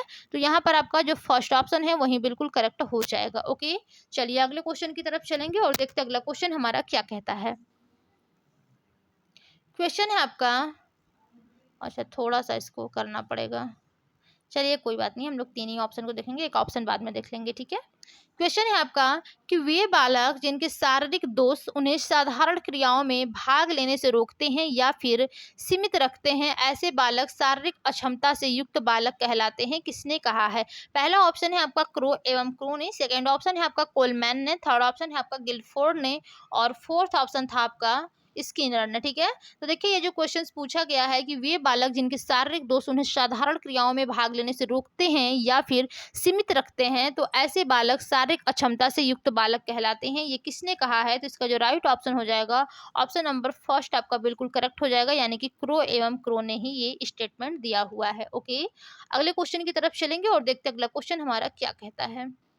क्वेश्चन है आपका कि जिन बालकों में औसत बालकों से अधिक या कम गुण पाए जाते हैं वे बालक किस बालक के अंतर्गत आते हैं। ठीक है, यानी कि जिन बालकों में औसत बालक से अधिक या फिर कम गुण पाए जाते हैं, ठीक है, यानी कि अधिक और कम दोनों की बात कही गई है, तो वे बालक किस बालक के अंतर्गत आएंगे। तो वे बालक सामान्य बालक कहलाएंगे, विकलांग बालक कहलाएंगे, विशिष्ट बालक कहलाएंगे या फिर औसत बालक कहलाएंगे। तो जो ऐसे बालक होते हैं जो सामान्य बालकों से अधिक भी यानी कि अधिक गुण वाले होते हैं और कम गुण वाले भी होते हैं। ठीक है, तो दोनों किसमें आते हैं, आपके विशिष्ट बालक के अंतर्गत आते हैं। ठीक है, ऑप्शन नंबर आपका जो थर्ड है वो बिल्कुल करेक्ट हो जाएगा। अगला क्वेश्चन है आपका कि विशिष्ट बालक कौन कौन से होते हैं, यानी कि जो विशिष्ट बालक होते हैं वो कौन कौन से होते हैं। पहला ऑप्शन है आपका शारीरिक अक्षमता से युक्त बालक, सेकेंड ऑप्शन है मानसिक अक्षमता से युक्त बालक, थर्ड है आपका प्रतिभाशाली बालक और फोर्थ है आपका उपर्युक्त सभी। तो देखिए जो विशिष्ट बालक होते हैं, ठीक है, वो आपके शारीरिक क्षमता से युक्त बालक भी होते हैं, मानसिक क्षमता से युक्त बालक होते हैं और प्रतिभाशाली बालक, ये तीनों ही होते हैं। ठीक है, तो यहाँ पर जो राइट ऑप्शन होगा ऑप्शन नंबर आपका फोर्थ जो है वो बिल्कुल करेक्ट हो जाएगा। ओके, चलिए अगले क्वेश्चन की तरफ चलेंगे और देखते हैं अगला क्वेश्चन हमारा क्या कहता है। देखिए इससे भी रिलेटेड आप लोगों से क्वेश्चंस पूछे गए थे यानी कि फर्स्ट पेपर में। ठीक है, अब यहाँ पर आपसे क्वेश्चन पूछा गया है कि किसके बिना संपूर्ण संसार अंधकारमय लगता है, यानी कि अब आपको बताना है कि किसके बिना संपूर्ण संसार जो है वो अंधकार मय लगता है। पहला ऑप्शन है आपका नेत्र, सेकंड ऑप्शन है कान और थर्ड ऑप्शन है नाक और फोर्थ ऑप्शन है जीभ। तो देखिए सबसे अंधकारमय की बात कही गई है तो आपका नेत्र के बिना ही लगता है। ठीक है, यदि आपको नेत्र नहीं है तो आप कोई भी कार्य, संपूर्ण जीवन आपका एक अंधकार में रहेगा। ठीक है, अंधकार में न रहते हुए भी आप अंधकार में ही रहेंगे क्योंकि आपके पास नेत्र नहीं है, आप किसी भी चीज को देख नहीं समझते हैं। ठीक है, केवल उसका अनुभव आप कर सकते हैं, देख नहीं सकते हैं। ठीक है, तो इसके यानी कि नेत्र के बिना जो आपका संपूर्ण संसार होता है वो अंधकार में लगता है। ठीक है, तो फर्स्ट ऑप्शन आपका बिल्कुल करेक्ट था। अगला क्वेश्चन है आपका कि सभी अंगों में कौन सा अंग प्रधान होता है। तो यहाँ पर आपका राइट ऑप्शन हो जाएगा नेत्र। ओके, देखिए जो सभी अंगों में सबसे प्रधान अंग होता है वो आपका क्या होता है, नेत्र होता है। ठीक है, अगला क्वेश्चन होगा आपका कि कौन से बालक प्रत्येक कार्य के लिए दूसरों पर आश्रित रहते हैं, यानी कि कौन से ऐसे बालक हैं जो प्रत्येक कार्य यानी कि हर एक कार्य के लिए दूसरों पर निर्भर होते हैं, यानी कि निर्भर होते हैं। पहला ऑप्शन है आपका दृष्टि विकलांग बालक, सेकंड ऑप्शन है आपका श्रवणबाधित बालक, थर्ड ऑप्शन है सामान्य बालक, फोर्थ ऑप्शन है इनमें से कोई नहीं। तो देखिए कौन से बालक जो दृष्टि विकलांग होते हैं, यानी सॉरी जो अपने प्रत्येक कार्य के लिए दूसरों पर आश्रित होते हैं, दृष्टि विकलांग, श्रवणबाधित बालक, सामान्य बालक या फिर इनमें से कोई। दृष्टि विकलांग बालक यानी कि इनको तो बिल्कुल ही दिखाई नहीं देता है, तो जाहिर सी बात है ये हर एक चीज के लिए दूसरों पर ही यानी कि क्या रहेंगे, आश्रित रहेंगे। ठीक है, सेकेंड ऑप्शन दिया है आपका श्रवणबाधित। देखिए श्रवणबाधित जो बच्चा होता है वो बेशक सुन नहीं सकता, बाकी वो सारे कार्य को बखूबी तरीके से कर सकता है। ठीक है, वो हर एक चीज के लिए दूसरों पर निर्भर नहीं रहता है। ठीक है, और चौथा है इनमें से कोई नहीं। तो देखिए इसका जो राइट ऑप्शन होगा वो आपका फर्स्ट ऑप्शन बिल्कुल करेक्ट हो जाएगा। जो कौन से ऐसे बालक जो प्रत्येक कार्य के लिए दूसरों पर निर्भर होते हैं तो आपके दृष्टि विकलांग बालक होते हैं। ठीक है, फर्स्ट ऑप्शन ही आपका बिल्कुल करेक्ट हो जाएगा। अगला क्वेश्चन की तरफ चलेंगे और देखते हैं अगला क्वेश्चन हमारा क्या कहता है। क्वेश्चन है आपका कि किन बालकों को दया की नहीं अपितु पूर्ण सहयोग एवं सहायता की आवश्यकता होती है, यानी कि किन बालकों को दया की नहीं बल्कि पूर्ण सहयोग और सहायता की आवश्यकता होती है। पहला ऑप्शन है श्रवण बाधित बालकों को, सेकंड ऑप्शन है आपका दृष्टि विकलांग बालकों को, थर्ड ऑप्शन है मूढ़ बालकों को, फोर्थ ऑप्शन है सामान्य बालकों को। देखिए आपसे जो पूछा गया है कि दया की नहीं बल्कि इनको पूर्ण और यानी कि पूर्ण एवं सहयोग और सहायता की आवश्यकता होती है, तो ये आपके दृष्टि विकलांग बालक होते हैं जिनको पूर्ण यानी कि पूरी तरीके से सहायता की आवश्यकता होती है और सहयोग की, क्योंकि वो देख ही नहीं सकते हैं। बाकी बेशक वो सारे कार्य कर सकते हैं लेकिन जब तक कोई देख नहीं सकता है, ठीक है, वो अपने सारे काम कर भी नहीं सकता है। वो उनको हमेशा किसी न किसी पे डिपेंड होना पड़ता है, दूसरों पर। ठीक है, वो अपने आप में एक यानी कि कुछ भी नहीं होते हैं एक तरह से, आप मान लीजिए तो। ठीक है, जो आपके दृष्टि विकलांग बालक होते हैं, तो यहाँ पर आपका सेकेंड ऑप्शन जो है वो बिल्कुल करेक्ट हो जाएगा। अगला क्वेश्चन है आपका कि किन बालकों को अंधे बालकों की अपेक्षा थोड़ी कम समस्याएं होती है, यानी कि किन बालकों को, जैसे कि अंधे बालक होते हैं उनको तो बिल्कुल ही दिखाई नहीं देता है। ठीक है, तो अंधे बालकों की अपेक्षा कौन से ऐसे बालक है जिनको थोड़ी सी कम समस्या होती है। पहला ऑप्शन है दृष्टि विकलांग बालक, सेकंड ऑप्शन है श्रवण बाधित बालकों को, थर्ड ऑप्शन है आपका कमजोर नजर वाले बालकों को, फोर्थ ऑप्शन है इनमें से कोई नहीं। तो देखिए आपसे जो क्वेश्चन पूछा गया है कि किन बालकों को अंधे बालकों की अपेक्षा थोड़ी सी कम समस्याएं होती हैं, तो आपके कमजोर नजर वाले बालक होते हैं। ठीक है, बेशक उनको यानी कि कम दिखाई देता है। ठीक है, लेकिन उनको जो समस्याएं होती है वो कम होती है, ठीक है। वो हर एक चीज़ के लिए दूसरों पर डिपेंड नहीं होते, क्योंकि कुछ तो दिखाई देता है कमज़ोर नज़र, यानी कि हल्की-फुल्की भी चीज़ें दिखाई देती हैं, तो बच्चा हर एक चीज़ के लिए दूसरों पर डिपेंड नहीं होता है, ठीक है। तो थर्ड ऑप्शन जो होगा वहीं आपका यहाँ पर बिल्कुल करेक्ट हो जाएगा। अगला क्वेश्चन है आपका कि दृष्टि विकलांग बालकों को कितने भागों में बांटा गया है। तो देखिए जो दृष्टि विकलांग बालक होते हैं उनको 3 भागों में बांटा गया है, ठीक है। 3, 4, 6, 5। तो यहाँ पर जो राइट ऑप्शन होगा ऑप्शन नंबर फर्स्ट आपका बिल्कुल करेक्ट हो जाएगा कि जो दृष्टि विकलांग बालक होते हैं उनको 3 भागों में बांटा गया है। ओके, चलिए अगला क्वेश्चन है आपका, देखिए कि दृष्टि विकलांग बालकों के कौन से प्रकार होते हैं, यानी कि जो दृष्टि विकलांग बालकों के प्रकार होते हैं वो कौन कौन से होते हैं। पहला ऑप्शन है आपका दृष्टि बाधिता आरंभ होने की उम्र के आधार पर। सेकेंड ऑप्शन है आपका शैक्षिक आधार पर। शैक्षिक आधार पर। थर्ड ऑप्शन है आपका चिकित्सीय आधार पर और फोर्थ ऑप्शन है आपका उपर्युक्त सभी। तो देखिए जो दृष्टि विकलांगता बालक होते हैं अभी अभी हमने बताया कि 3 प्रकार के होते हैं। पहला वो दृष्टि बाधिता आरंभ होने की उम्र के आधार पर होता है। सेकेंड आपका शैक्षिक आधार पर होता है और थर्ड आपका चिकित्सीय आधार पर होता है, ठीक है। तो यहाँ पर देखिए जो राइट ऑप्शन होगा ऑप्शन नंबर आपका फोर्थ बिल्कुल करेक्ट हो जाएगा, यानी कि उपर्युक्त सभी। ये तीनों ही प्रकार के आपके दृष्टि विकलांग बालक होते हैं, ठीक है। फोर्थ ऑप्शन आपका बिल्कुल करेक्ट हो जाएगा। अगला क्वेश्चन है आपका,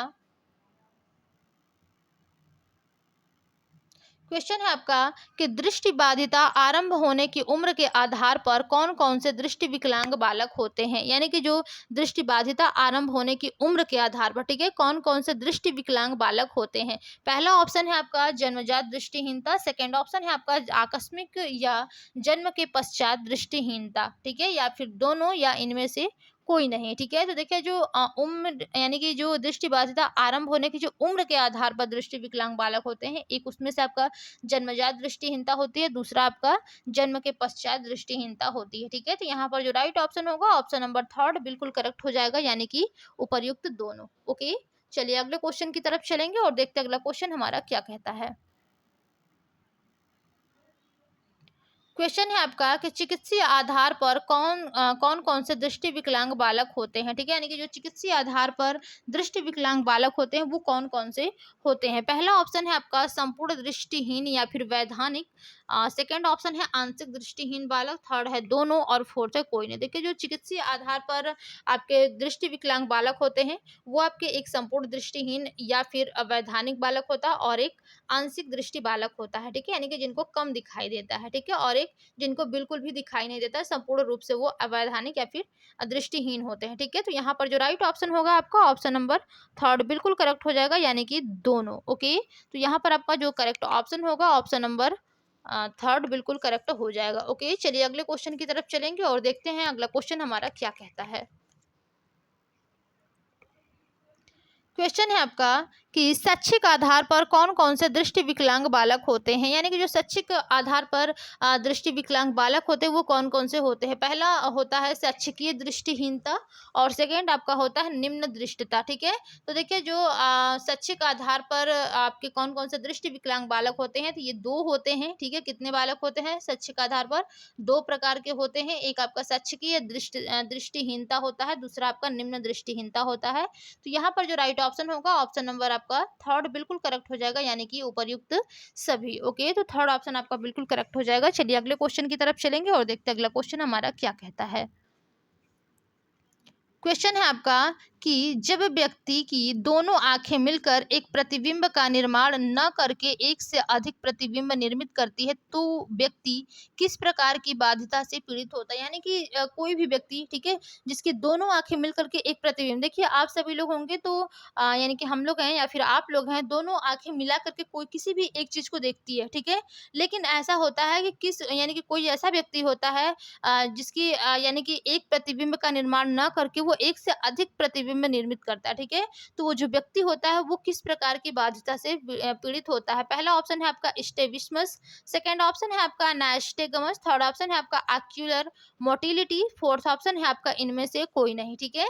तो यहाँ पर जो आपसे क्वेश्चन पूछा गया है कि दोनों आंखें मिलकर एक प्रतिबिंब का निर्माण न करके एक से अधिक प्रतिबिंब का निर्माण करती हैं तो वो आपका आक्यूलर मोटिलिटी बाधिता से पीड़ित होता है, ठीक है। तो यहाँ पर आपका थर्ड ऑप्शन जो होगा वो बिल्कुल करेक्ट हो जाएगा। ओके, चलिए अगले क्वेश्चन की तरफ चलते हैं, देखते हैं अगला क्वेश्चन हमारा क्या कहता है। क्वेश्चन है आपका कि जिसमें दृष्टि, सॉरी, ठीक है, जिसमें दृष्टि में अस्थिरता की वजह से देखने एवं पढ़ने में असुविधा होती है, वो व्यक्ति किस बाधिता से पीड़ित होता है। यानी कि जिसमें दृष्टि में अस्थिरता की वजह से, ठीक है, देखने और पढ़ने में असुविधा होती है, वो व्यक्ति जो होता है वो किस बाधिता से पीड़ित होता है। पहला ऑप्शन है आपका नैस्टेगमस, सेकेंड ऑप्शन है आपका वर्णांधता, थर्ड ऑप्शन है फोटोफोबिया और फोर्थ ऑप्शन है कोई नहीं। तो जो क्वेश्चन पूछा गया है कि दृष्टि में अस्थिरता जिसकी वजह से देखने और पढ़ने में असुविधा होती है, ठीक है, वो आपका नैस्टेगमस बाधिता से पीड़ित होता है, दृष्टि विकलांग, ठीक है। तो फर्स्ट ऑप्शन आपका बिल्कुल करेक्ट हो जाएगा। अगले क्वेश्चन की तरफ चलेंगे और देखते हैं अगला क्वेश्चन हमारा क्या कहता है। क्वेश्चन है कि जिस व्यक्ति के आंखों में भंगोपन या तिरछापन हो जाता है, वह व्यक्ति किस प्रकार की बाधिता से पीड़ित होता है, ठीक है। यानी कि जिस भी व्यक्ति में यानी कि जिस भी व्यक्ति के आंखों में भंगोपन या फिर तिरछापन हो जाता है, तो वो जो व्यक्ति होता है वह किस प्रकार की बाधिता से पीड़ित होता है। पहला ऑप्शन है रतौंधी, सेकेंड ऑप्शन है स्ट्रैबिस्मस, थर्ड ऑप्शन है दोनों और फोर्थ ऑप्शन है कोई नहीं, ठीक है। तो ऐसा कब होता है, यानी कि जिसकी आंखों में भंगोपन यानी कि तिरछापन व्यक्ति देखता है, वो देखेगा आपकी की तरफ, लेकिन जैसे आपको लगेगा कि तिरछा थोड़ा देख रहा है, ठीक है, आपकी तरफ ना देख कर किसी और की तरफ देख रहा है। तो ऐसे जो व्यक्ति होते हैं वो कौन सी बाधिता से पीड़ित होते हैं, तो वो आपके स्ट्रैबिस्मस बाधिता से पीड़ित होते हैं, ठीक है। तो यहाँ पर जो सेकेंड ऑप्शन होगा वही आपका बिल्कुल करेक्ट हो जाएगा। ओके, चलिए अगले क्वेश्चन की तरफ चलेंगे और देखते हैं अगला क्वेश्चन हमारा क्या कहते हैं। क्वेश्चन है कि जिनकी आंखों में वर्णक यानी कि पिगमेंटेंस नहीं होता है, वे किस प्रकार की बाधिता से पीड़ित होते हैं। पहला ऑप्शन है आपका फोटोफोबिया, सेकेंड ऑप्शन है आपका आक्यूलर मोटिलिटी, थर्ड ऑप्शन है आपका वर्णांधता और फोर्थ ऑप्शन है आपका इनमें से कोई नहीं। तो देखिए, जिनकी आंखों में पिगमेंटेंस नहीं होते हैं यानी कि नहीं पाया जाता है, वो किस प्रकार की बाधिता से पीड़ित होते हैं। तो यहाँ पर आपका जो राइट ऑप्शन होगा ऑप्शन नंबर फर्स्ट बिल्कुल करेक्ट हो जाएगा, यानी कि फोबिया। ओके, चलिए अगले क्वेश्चन की तरफ चलेंगे और अगला क्वेश्चन देखते हैं हमारा क्या कहता है। क्वेश्चन है आपका कि किस बाधिता के कारण व्यक्ति रंगों में अंतर कर पाने में यानी कि अक्षम होता है, ठीक है। यानी कि कौन सा ऐसा दृष्टि बाधिता है, ठीक है, जिसमें व्यक्ति रंगों में अंतर नहीं कर पाता है, यानी कि रंगों में अंतर कर पाने में वो अक्षम होता है। पहला ऑप्शन है आपका वर्णांधता, सेकेंड ऑप्शन है आपका फोटोफोबिया, थर्ड ऑप्शन है दोनों और फोर्थ है कोई नहीं। तो यहाँ पर देखिए, जो राइट ऑप्शन होगा ऑप्शन नंबर फर्स्ट आपका बिल्कुल करेक्ट हो जाएगा, यानी कि जो वर्णांधता से ग्रसित बालक या फिर बच्चा होता है, ठीक है, वो व्यक्ति रंगों में अंतर कर पाने में असक्षम होता है, ठीक है, अक्षम नहीं होता है। तो यहाँ पर आपका जो फर्स्ट ऑप्शन होगा वही बिल्कुल करेक्ट हो जाएगा। अगले क्वेश्चन की तरफ चलेंगे और देखते हैं अगला क्वेश्चन हमारा क्या कहता है। क्वेश्चन है आपका कि दृष्टिहीन बालकों को पढ़ने के लिए किसका प्रयोग किया जाता है, यानी कि जो दृष्टिहीन बालक हैं उनको पढ़ने के लिए किसका प्रयोग किया जाता है। पहला ऑप्शन है आपका ब्रेल लिपि का, सेकंड है बोर्ड का, थर्ड है संकेत का और फोर्थ है उपर्युक्त सभी। तो देखिए, जो आपके दृष्टिहीन बालकों को पढ़ने के लिए यानी कि किसका प्रयोग करना चाहिए, तो यानी कि जो बच्चा देख नहीं सकता है, ठीक है, और सुन तो सकता है बट देख नहीं सकता है, ठीक है, तो सबसे पहले तो इसके लिए आपको ब्रेल लिपि का उपयोग करना चाहिए। बोर्ड में क्या होता है, बच्चा केवल देखेगा, ठीक है, और संकेत को भी केवल वो हाव भाव को समझेगा देखकर। लेकिन जब बच्चा यहाँ पर देख ही नहीं रहा है, तो जाहिर सी बात है कि ब्रेल लिपि पर यानी कि बच्चा जो होगा उसको पढ़ाई कराना चाहिए, ठीक है, पढ़ने के लिए प्रयोग करना चाहिए ब्रेल लिपि का। ब्रेल लिपि कैसा होता है आपका, 6 बिंदु यानी कि उभरी हुई जो बिंदु होती है उस पर उसको जाना जाता है, ठीक है। यानी कि जैसे कि आप एक कागज का पन्ना ले लीजिए, उसको आप जैसे पहले पेंसिल से उसको ऐसे ऐसे करके छेद कर देते थे, ठीक है, और जब उसको बैक वाले पार्ट को देखते थे तो ये थोड़ा सा खुरदरा हुआ लगता था, ठीक है, इसको टच करने में थोड़ा खुरदरा हुआ लगता था। ऐसे ही आपकी ब्रेल लिपि आती है जो कि 6 बिंदुओं पर आधारित होती है। ओके, यहाँ पर आपका फर्स्ट ऑप्शन बिल्कुल करेक्ट हो जाएगा। अगला क्वेश्चन है आपका कि ब्रेल लिपि कितने बिंदुओं पर आधारित होता है। तो देखिए, जो ब्रेल लिपि होता है फ्रेंड्स, अभी अभी हमने बताएं, वो आपका 6 बिंदुओं पर आधारित होता है, ठीक है। यानी कि जो ब्रेल लिपि होता है वो 6 बिंदुओं पर आधारित होता है। Most important questions. और आपसे एक क्वेश्चन और पूछ सकता है कि ब्रेल लिपि का आविष्कार किसने किया, ठीक है, या फिर ब्रेल लिपि के जनक कौन है। तो आपके लुइस ब्रेल हैं, जिनका 3 जनवरी को जन्म दिवस है, ठीक है, लुइस ब्रेल, ठीक है। कौन है इसके फादर ऑफ ब्रेल लिपि, ठीक है, कौन है, लुइस ब्रेल, ठीक है, ध्यान दीजिएगा, लुइस ब्रेल नोट कर सकते हैं ये आप लोग, लुइस ब्रेल ब्रेल लिपि प्रणाली को ब्रेल लिपि को क्या किया है, आविष्कार किया है ब्रेल लिपि प्रणाली का, ठीक है, किसने, लुइस ब्रेल ने। चलिए अगले क्वेश्चन की तरफ चलेंगे और देखते हैं अगला क्वेश्चन हमारा क्या कहता है। क्वेश्चन है आपका कि दृष्टि विकलांगता के कौन कौन से कारण होते हैं, यानी कि जो दृष्टि विकलांगता के कारण होते हैं वो कौन कौन से होते हैं। पहला ऑप्शन है जन्म के पूर्व के कारण, और सेकंड ऑप्शन है जन्म के पश्चात के कारण, थर्ड ऑप्शन है आपका दोनों, और फोर्थ है कोई नहीं। तो देखिए जो दृष्टि विकलांगता के कौन कौन से कारण होते हैं, ठीक है, तो आपके एक तो आपका जन्म के पूर्व का कारण होता है, दूसरा आपका जन्म के पश्चात का कारण होता है, ठीक है। तो यहाँ पर जो राइट ऑप्शन बनेगा ऑप्शन नंबर आपका थर्ड बिल्कुल करेक्ट हो जाएगा, यानी कि दोनों। ओके, चलिए अगले क्वेश्चन की तरफ चलेंगे और देखते हैं अगला क्वेश्चन हमारा क्या कहता है। क्वेश्चन है आपका कि दृष्टि विकलांगता के जन्म के पूर्व के कारक कौन कौन से हैं, यानी कि जो दृष्टि विकलांगता के जन्म के पूर्व के कारक हैं वो कौन कौन से हैं। पहला ऑप्शन है आपका आनुवंशिकी है, यानी कि वंशानुगत, ठीक है, ये आपका रहेगा वंशानुगत कारक। सेकेंड ऑप्शन है भ्रूण विकास के निर्धारक कारक।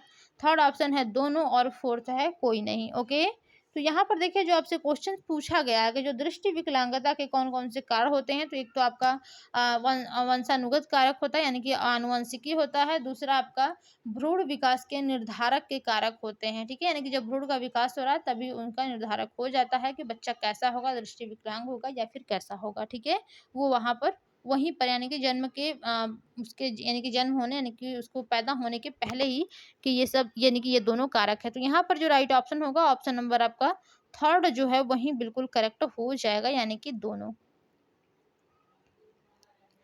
अगला क्वेश्चन है आपका कि दृष्टि विकलांगता के जन्म के पश्चात के कौन कौन से कारण हैं, यानी कि जो दृष्टि विकलांगता के जन्म के पश्चात के कारण होते हैं वो कौन कौन से हैं। पहला ऑप्शन है आपका अपवर्तन की त्रुटियां। सेकेंड ऑप्शन है आपका संक्रामक रोग। थर्ड ऑप्शन है आपका कुपोषण। फोर्थ ऑप्शन है आपका दुर्घटना व चोट, और लास्ट के आपके फिफ्थ ऑप्शन है उपर्युक्त सभी, ठीक है। तो देखिए जो दृष्टि विकलांगता के जन्म के पश्चात के कारण होते हैं वो दोनों, यानी कि अपवर्तन की त्रुटियां, संक्रामक रोग, कुपोषण, दुर्घटना व चोट, यानी कि ये चारों ही आपके दृष्टि विकलांगता के जन्म के पश्चात के कारण होते हैं, ठीक है। तो यहाँ पर देखिए जो राइट ऑप्शन होगा ऑप्शन नंबर फिफ्थ जो है वही आपका बिल्कुल करेक्ट हो जाएगा, यानी कि उपर्युक्त सभी। ओके, चलिए अगले क्वेश्चन की तरफ चलते हैं।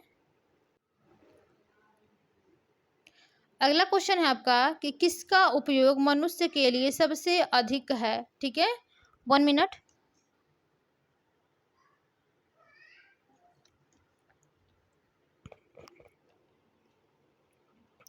देखिए जो क्वेश्चन पूछा गया था कि किसका उपयोग मनुष्य के लिए यानी कि सबसे अधिक है। पहला ऑप्शन है दृष्टि का। सेकंड ऑप्शन है आपका श्रवण का। थर्ड है स्पर्श का, और फोर्थ ऑप्शन है आपका उपर्युक्त।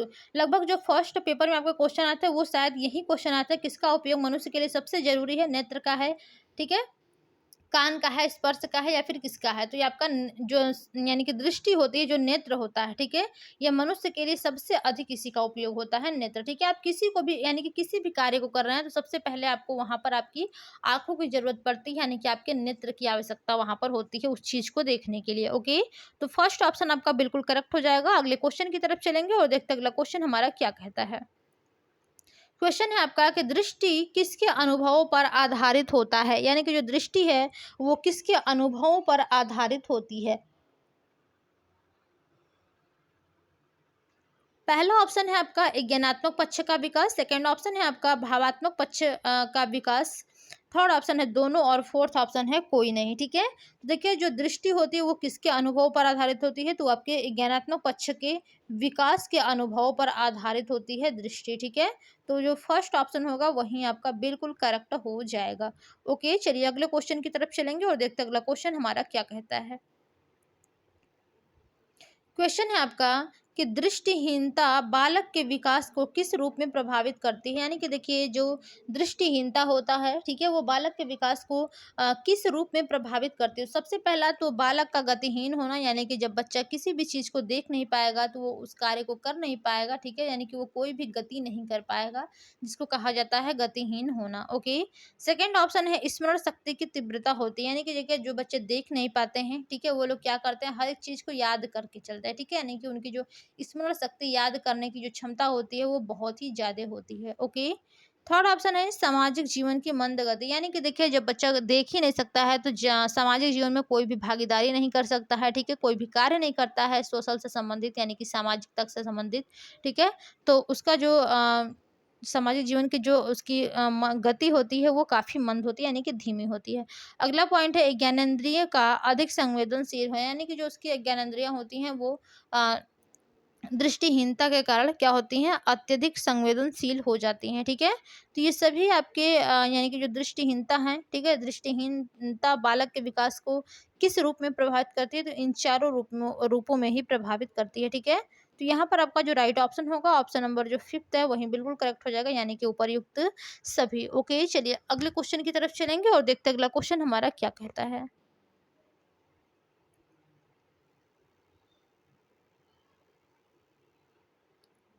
क्वेश्चन है आपका कि दृष्टि विकलांगता बालकों के कौन कौन से लक्षण होते हैं, यानी कि जो दृष्टि विकलांग बालक होते हैं उनके कौन कौन से लक्षण होते हैं। पहला ऑप्शन है आपका आंखें तिरछी होना, ठीक है, तब भी आप समझ सकते हैं कि बच्चा जो है वो दृष्टि विकलांग है, ठीक है। सेकंड है पलकों पर खुजली व सूजन का होना, यानी कि जो दृष्टि विकलांग बच्चा होता है उसके जो पलक होते हैं, ठीक है, उस पर खुजली और उसमें सूजन हो जाते हैं, ठीक है। तीसरा पॉइंट है आपका प्रकाश के प्रति अनावश्यक रूप से संवेदनशील होना, ठीक है, यानी कि जो दृष्टि विकलांग बच्चा होता है वो प्रकाश के प्रति अनावश्यक रूप से संवेदनशील हो जाता है। चौथा है सिर की अवस्था असामान्य रहना, यानी कि जो दृष्टि विकलांग यानी कि जिनको दिख नहीं पाता है, ठीक है, उनका जो सर का आकार होता है वो थोड़ा सा सेम न होकर के बल्कि सामान्य न होकर के क्या होता है, असामान्य रहता है, ठीक है। तो यहाँ पर जो राइट ऑप्शन होगा ऑप्शन नंबर आपका फिफ्थ जो है वो बिल्कुल करेक्ट हो जाएगा, यानी कि उपरोक्त सभी। ओके, अगले क्वेश्चन की तरफ चलेंगे और देखते हैं अगला क्वेश्चन हमारा क्या कहता है। क्वेश्चन है आपका कि दृष्टि विकलांग बालकों को पढ़ने व लिखने में कौन कौन सी समस्याएं आती हैं, यानी कि जो दृष्टि विकलांग बालक हैं इनको पढ़ने और लिखने में कौन कौन सी समस्याएं आती हैं। पहला ऑप्शन है कि पाठ्य पुस्तक को पास रख कर ही पढ़ना पड़ता है, बिल्कुल सही बात है। जो बच्चा देख नहीं पाता है या फिर थोड़ा उसको कम दिखाई देता है, कमज़ोर नज़र वाला है, ठीक है, तो उसको जो पाठ्य पुस्तक होती है उसको उसको बहुत ही पास रख कर के वो पढ़ता है, ठीक है। सेकंड पॉइंट है कि श्यामपट्ट पर लिखा हुआ नहीं पढ़ पाते, यानी कि जो भी आपके ब्लैक बोर्ड पर लिखा है, ठीक है, जो दृष्टिहीन विकलांग होता है या फिर दृष्टि विकलांग बच्चा होता है वो श्यामपट्ट पर लिखी हुई चीज़ों को नहीं पढ़ पाता है, और पढ़ते समय यानी कि कमज़ोर नज़र वाले यानी कि दृष्टिहीन जो बच्चे होते हैं उनको जब थोड़ी बहुत दिखाई देती है तो जो पढ़ रहे होते हैं वो, ठीक है, तो उसमें जो वर्तनी होती है या फिर अक्षर होता है उसमें उसको भ्रम हो जाता है, ठीक है। तो यहाँ पर भी आपका जो राइट ऑप्शन होगा ऑप्शन नंबर आपका फोर्थ बिल्कुल करेक्ट हो जाएगा, यानी कि जो दृष्टि विकलांग बालक होते हैं उनको पढ़ने व लिखने में कौन कौन सी समस्याएं आती हैं, तो पाठ्य पुस्तकों को पास में रख करके ही पढ़ना पड़ता है, ठीक है, यानी कि एक समस्या है। सेकंड है श्यामपट्ट पर लिखा हुआ नहीं पढ़ पाता और पढ़ते समय वर्तनी और अक्षरों में भ्रम कर देता है, ठीक है। तो यहाँ पर जो राइट ऑप्शन होगा ऑप्शन नंबर आपका जो फोर्थ है वही बिल्कुल करेक्ट हो जाएगा। अगला क्वेश्चन है आपका कि दृष्टि विकलांग बालकों की शिक्षा के लिए किन बातों का ध्यान रखना चाहिए, यानी कि जो दृष्टि विकलांग बच्चा है, ठीक है, उनकी शिक्षा के लिए किन किन बातों का ध्यान रखना चाहिए। पहला ऑप्शन है कि ब्रेल पद्धति से पढ़ाया जाना चाहिए, बिल्कुल सही बात, बच्चा देख नहीं पा रहा है, ठीक है, तो उनको आप ब्रेल मेथड से पढ़ा सकते हैं। सेकेंड ऑप्शन है आपका पाठ्यक्रम सामान्य बालकों से भिन्न होना चाहिए, यानी कि जो पाठ्यक्रम होता है, ठीक है, सामान्य बच्चों का उनसे दृष्टि विकलांग बालकों का जो पाठ्यक्रम है वो थोड़ा सा अलग यानी कि भिन्न होना चाहिए। तीसरा है कि शिक्षक का व्यवहार प्रेम पूर्ण होना चाहिए, बिल्कुल सही बात है, यानी कि देखिए जो शिक्षक का व्यवहार होता है वो कैसा होना चाहिए, तो वो आपका प्रेम पूर्ण होना चाहिए, ठीक है। तो यहाँ पर आपका ये तीनों ही ऑप्शन बिल्कुल करेक्ट है। तो यहाँ अच्छा आगे एक और ऑप्शन है, चलिए इसको ऐसे कर लेते हैं, ठीक है।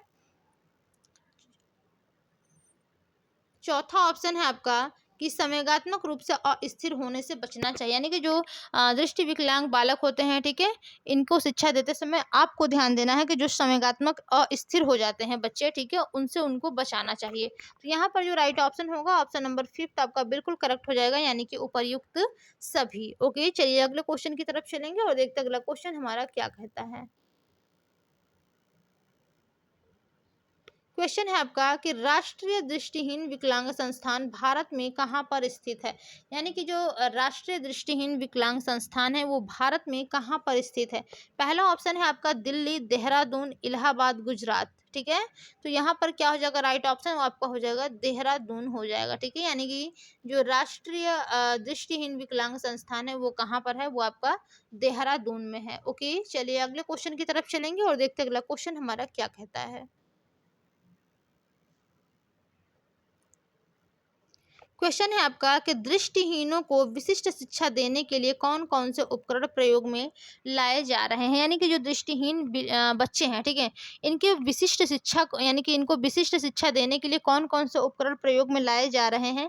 पहला ऑप्शन है आपका ऑप्टाकॉन, सेकेंड ऑप्शन है आपका लघु ब्रेल रिकॉर्डर, थर्ड ऑप्शन है आपका कुर्चवेल अध्ययन मशीन और फोर्थ ऑप्शन है उपर्युक्त सभी। ठीक है, तो देखिए जो दृष्टिहीन बालक है उनको विशिष्ट शिक्षा देने के लिए किसका प्रयोग किया जाना चाहिए, तो ऑप्टाकॉन, लघु ब्रेल रिकॉर्डर और कुर्चवेल अध्ययन मशीन, इन तीनों का ही यानी कि इन ये तीनों ही जो उपकरण हैं उसको यानी कि दृष्टिहीन बालकों को विशिष्ट शिक्षा देने के लिए प्रयोग में लाया जाना चाहिए। ठीक है, तो यहाँ पर जो राइट ऑप्शन होगा ऑप्शन नंबर आपका जो फोर्थ है वही बिल्कुल करेक्ट हो जाएगा, यानी कि उपर्युक्त सभी। ओके, अगला क्वेश्चन है आपका कि दृष्टिहीन बालकों के लिए गणित का अध्ययन करने के लिए किसका विशेष प्रयोग किया जाता है। यानी कि जो दृष्टिहीन बालक हैं, ठीक है, यदि उनको गणित का अध्ययन करना है तो उनके लिए सबसे ज़्यादा कौन सा प्रयोग में लाया जाने वाला उपकरण है। पहला आपका ऑप्टाकॉन है, सेकंड आपका लघु ब्रेल रिकॉर्डर है, थर्ड आपका दोनों है और फोर्थ है कोई नहीं। ठीक है, तो देखिए यहाँ पर जो राइट ऑप्शन होगा कि दृष्टिहीन बालकों के लिए गणित का अध्ययन करने के लिए किसका विशेष प्रयोग होता है। ठीक है, तो किसका देखिए ज़्यादा यानी कि सबसे ज़्यादा प्रयोग होता है तो वो आपके लघु ब्रेल रिकॉर्डर का होता है। ठीक है, यानी कि जो दृष्टिहीन बालक होते हैं यदि उनको गणित का अध्ययन करना है तो सबसे अच्छा माध्यम होता है लघु ब्रेल रिकॉर्डर का। ठीक है, लघु ब्रेल रिकॉर्डर से आप गणित की जो शिक्षा है वो बखूबी तरीके से पूरा अपनी कर पाएंगे। ठीक है, तो आपका सेकेंड ऑप्शन जो होगा वही बिल्कुल करेक्ट हो जाएगा। अगले क्वेश्चन की तरफ चलेंगे और देखते हैं अगला क्वेश्चन हमारा क्या कहता है। क्वेश्चन है आपका कि किस उपकरण से दृष्टिहीन समाचार पत्रों, पाठ्य पुस्तकों आदि का अध्ययन कर सकते हैं। यानी कि कौन सा ऐसा उपकरण है जिससे जो दृष्टिहीन बालक है वो समाचार पत्रों, पाठ्य पुस्तक, ठीक है, इस टाइप के कोई भी बुक्स वगैरह हैं तो उसका अध्ययन वो कर सकता है। पहला ऑप्शन है आपका लघु ब्रेल रिकॉर्डर, सेकेंड ऑप्शन है आपका ऑप्टाकॉन, थर्ड ऑप्शन है आपका कुर्चवेल अध्ययन मशीन और फोर्थ ऑप्शन है आपका उपर्युक्त सभी। ठीक है, तो यानी कि देखिए जो दृष्टिहीन बच्चे होते हैं, ठीक है, वो समाचार पत्रों, पाठ्य पुस्तकों, ठीक है, इन सभी का अध्ययन करने के लिए उसको किसका जरूरत होता है, ऑप्टाकॉन का होता है। ठीक है, तो यानी कि आपका जो सेकेंड ऑप्शन है, ठीक है, सेकेंड सेमेस्टर बोल रही हूँ, सॉरी, सेकेंड ऑप्शन जो है वो आपका ऑप्टाकॉन बिल्कुल करेक्ट हो जाएगा। ओके, चलिए अगले क्वेश्चन की तरफ चलेंगे और देखते हैं अगला क्वेश्चन हमारा क्या कहता है। क्वेश्चन है आपका कि किस मशीन के प्रयोग द्वारा दृष्टिहीन कंप्यूटर का प्रयोग सरलता से कर सकते हैं। यानी कि कौन सा ऐसा मशीन है जिससे जो दृष्टिबाधित बालक हैं, ठीक है, कंप्यूटर का प्रयोग जो है वो सरलता यानी कि आसानी से कर सकते हैं। पहला ऑप्शन है आपका कुर्चवेल अध्ययन मशीन, सेकेंड ऑप्शन है आपका ऑप्टाकॉन, थर्ड ऑप्शन है आपका लघु ब्रेल रिकॉर्डर और फोर्थ ऑप्शन है इसमें से कोई नहीं। ठीक है, तो यहाँ पर जो आपसे देखिए क्वेश्चन पूछा गया है, ठीक है, यानी कि जो दृष्टिहीन बालक है वो कंप्यूटर का प्रयोग जो है वो सरलता से कर लेता है तो वो कुर्चवेल अध्ययन मशीन के द्वारा ऐसा कर पाता है। ठीक है, कंप्यूटर का प्रयोग यानी कि सरलता से कर पाता है कुर्चवेल अध्ययन मशीन के यानी कि प्रयोग करने से। ठीक है, तो यहाँ पर आपका जो फर्स्ट ऑप्शन है वो बिल्कुल करेक्ट हो जाएगा। अगले क्वेश्चन की तरफ चलेंगे और देखते हैं अगला क्वेश्चन हमारा क्या कहता है। क्वेश्चन है आपका कि वे कौन से बालक हैं जो कुछ भी शब्दों को स्पष्ट रूप से बोल पाने में पूरी तरह असमर्थ होते हैं। ठीक है, यानी कि कोई भी वर्ड बोलने के लिए जो बच्चा होता है वो पूरी तरीके से अस्पष्ट यानी कि अस्पष्ट होता है, कुछ भी नहीं बोल पाता, यानी कि असमर्थ होता है। ठीक है, पहला ऑप्शन है आपका गूंगे बालक, सेकेंड है बहरे बालक, थर्ड है आपका अंधे बालक और फोर्थ है कमजोर नजर वाले बालक। ठीक है, तो सबसे पहले तो देखिए कमजोर नजर वाले बालक तो होंगे नहीं, ठीक है, क्योंकि वहाँ पे बोलने की बात की जा रही है, देखने की बात नहीं की जा रही है। बहरे के बालक भी नहीं हो, क्योंकि यहाँ पर सुनने की भी बात नहीं की जा रही है, ठीक है। अंधे बालक का मतलब होता है कि आपको कुछ भी ना दिखाई देना, ठीक है। यदि पूरी तरह से वो असमर्थ है, ठीक है, यानी कि कौन से बालक है जो कि कुछ भी शब्दों को बोलने में पूरी तरीके से असमर्थ होता है। अंधे बालक यानी कि जिनको दिखाई नहीं दे रहा है, तो इससे भी कोई संबंध आपका नहीं है। तो यहाँ पर जो राइट ऑप्शन होगा, ऑप्शन नंबर आपका फर्स्ट ही बिल्कुल करेक्ट हो जाएगा, यानी कि गूंगे बालक। ओके, फर्स्ट ऑप्शन आपका बिल्कुल करेक्ट है। चलिए अगले क्वेश्चन की तरफ चलेंगे और देखते हैं अगला क्वेश्चन हमारा क्या कहता है। देखिए ये क्वेश्चन आपसे बार बार पूछे जाते हैं, ठीक है, यानी कि इस टाइप के क्वेश्चंस बहुत ही इजी क्वेश्चंस है। क्वेश्चन है आपका कि वाणी दोष से युक्त बालक कौन कौन से होते हैं, यानी कि वाणी दोष यानी कि जो बच्चा बोल नहीं पाते हैं, ठीक है, वाणी दोष होता है उनके अंतर्गत, तो वो बालक कौन कौन से हैं। पहला ऑप्शन है जो हकलाते हैं, सेकंड ऑप्शन है जो तुतलाते हैं, थर्ड ऑप्शन है जो अटक अटक कर बोलते हैं, और फोर्थ उपर्युक्त सभी। तो देखिए वाणी दोष से युक्त जो बालक होते हैं वो कौन कौन से होते हैं, तो आपके यहाँ पर हकलाने वाले, तुतलाने वाले और अटक अटक कर यानी कि बोलने वाले, ये तीनों ही आपके वाणी दोषों से युक्त बालकों के ही अंतर्गत आते हैं, ठीक है। तो यहाँ पर जो राइट ऑप्शन होगा, ऑप्शन नंबर आपका फोर्थ बिल्कुल करेक्ट हो जाएगा। अगला क्वेश्चन है आपका कि किसने कहा है कि जब कोई बालक बोलता है और श्रोता की दृष्टि से समुचित संप्रेषण नहीं होता है, ध्यान देने पर भी स्पष्ट नहीं होता है, तब वाणी बाधित अथवा भाषा का दोष मानते हैं, ठीक है। यानी कि ये स्टेटमेंट किसका है कि जब कोई बालक बोलता है और श्रोता की दृष्टि से समुचित संप्रेषण नहीं होता है, ठीक है, तो ध्यान देने पर भी स्पष्ट नहीं होता है, तब जो वाणी बाधित अथवा भाषा का दोष होता है उसको मानते हैं, ठीक है। ये किसने कहा है, पहला ऑप्शन है आपका राइपर ने, सेकंड ऑप्शन है आपका पिंटर आर्ट सेंसन ने, और थर्ड ऑप्शन है आपका जॉन डिसेंसन ने, और फोर्थ ऑप्शन है इनमें से कोई नहीं, ठीक है। तो यहाँ पर जो राइट ऑप्शन होगा, यानी कि ये जो स्टेटमेंट दिया गया है ये आपके जॉन डिसेंसन के अनुसार दिया गया है, ठीक है। थर्ड ऑप्शन जो होगा वो आपका बिल्कुल ही करेक्ट हो जाएगा। ओके, चलिए अगले क्वेश्चन की तरफ चलेंगे और देखते हैं अगला क्वेश्चन हमारा क्या कहता है।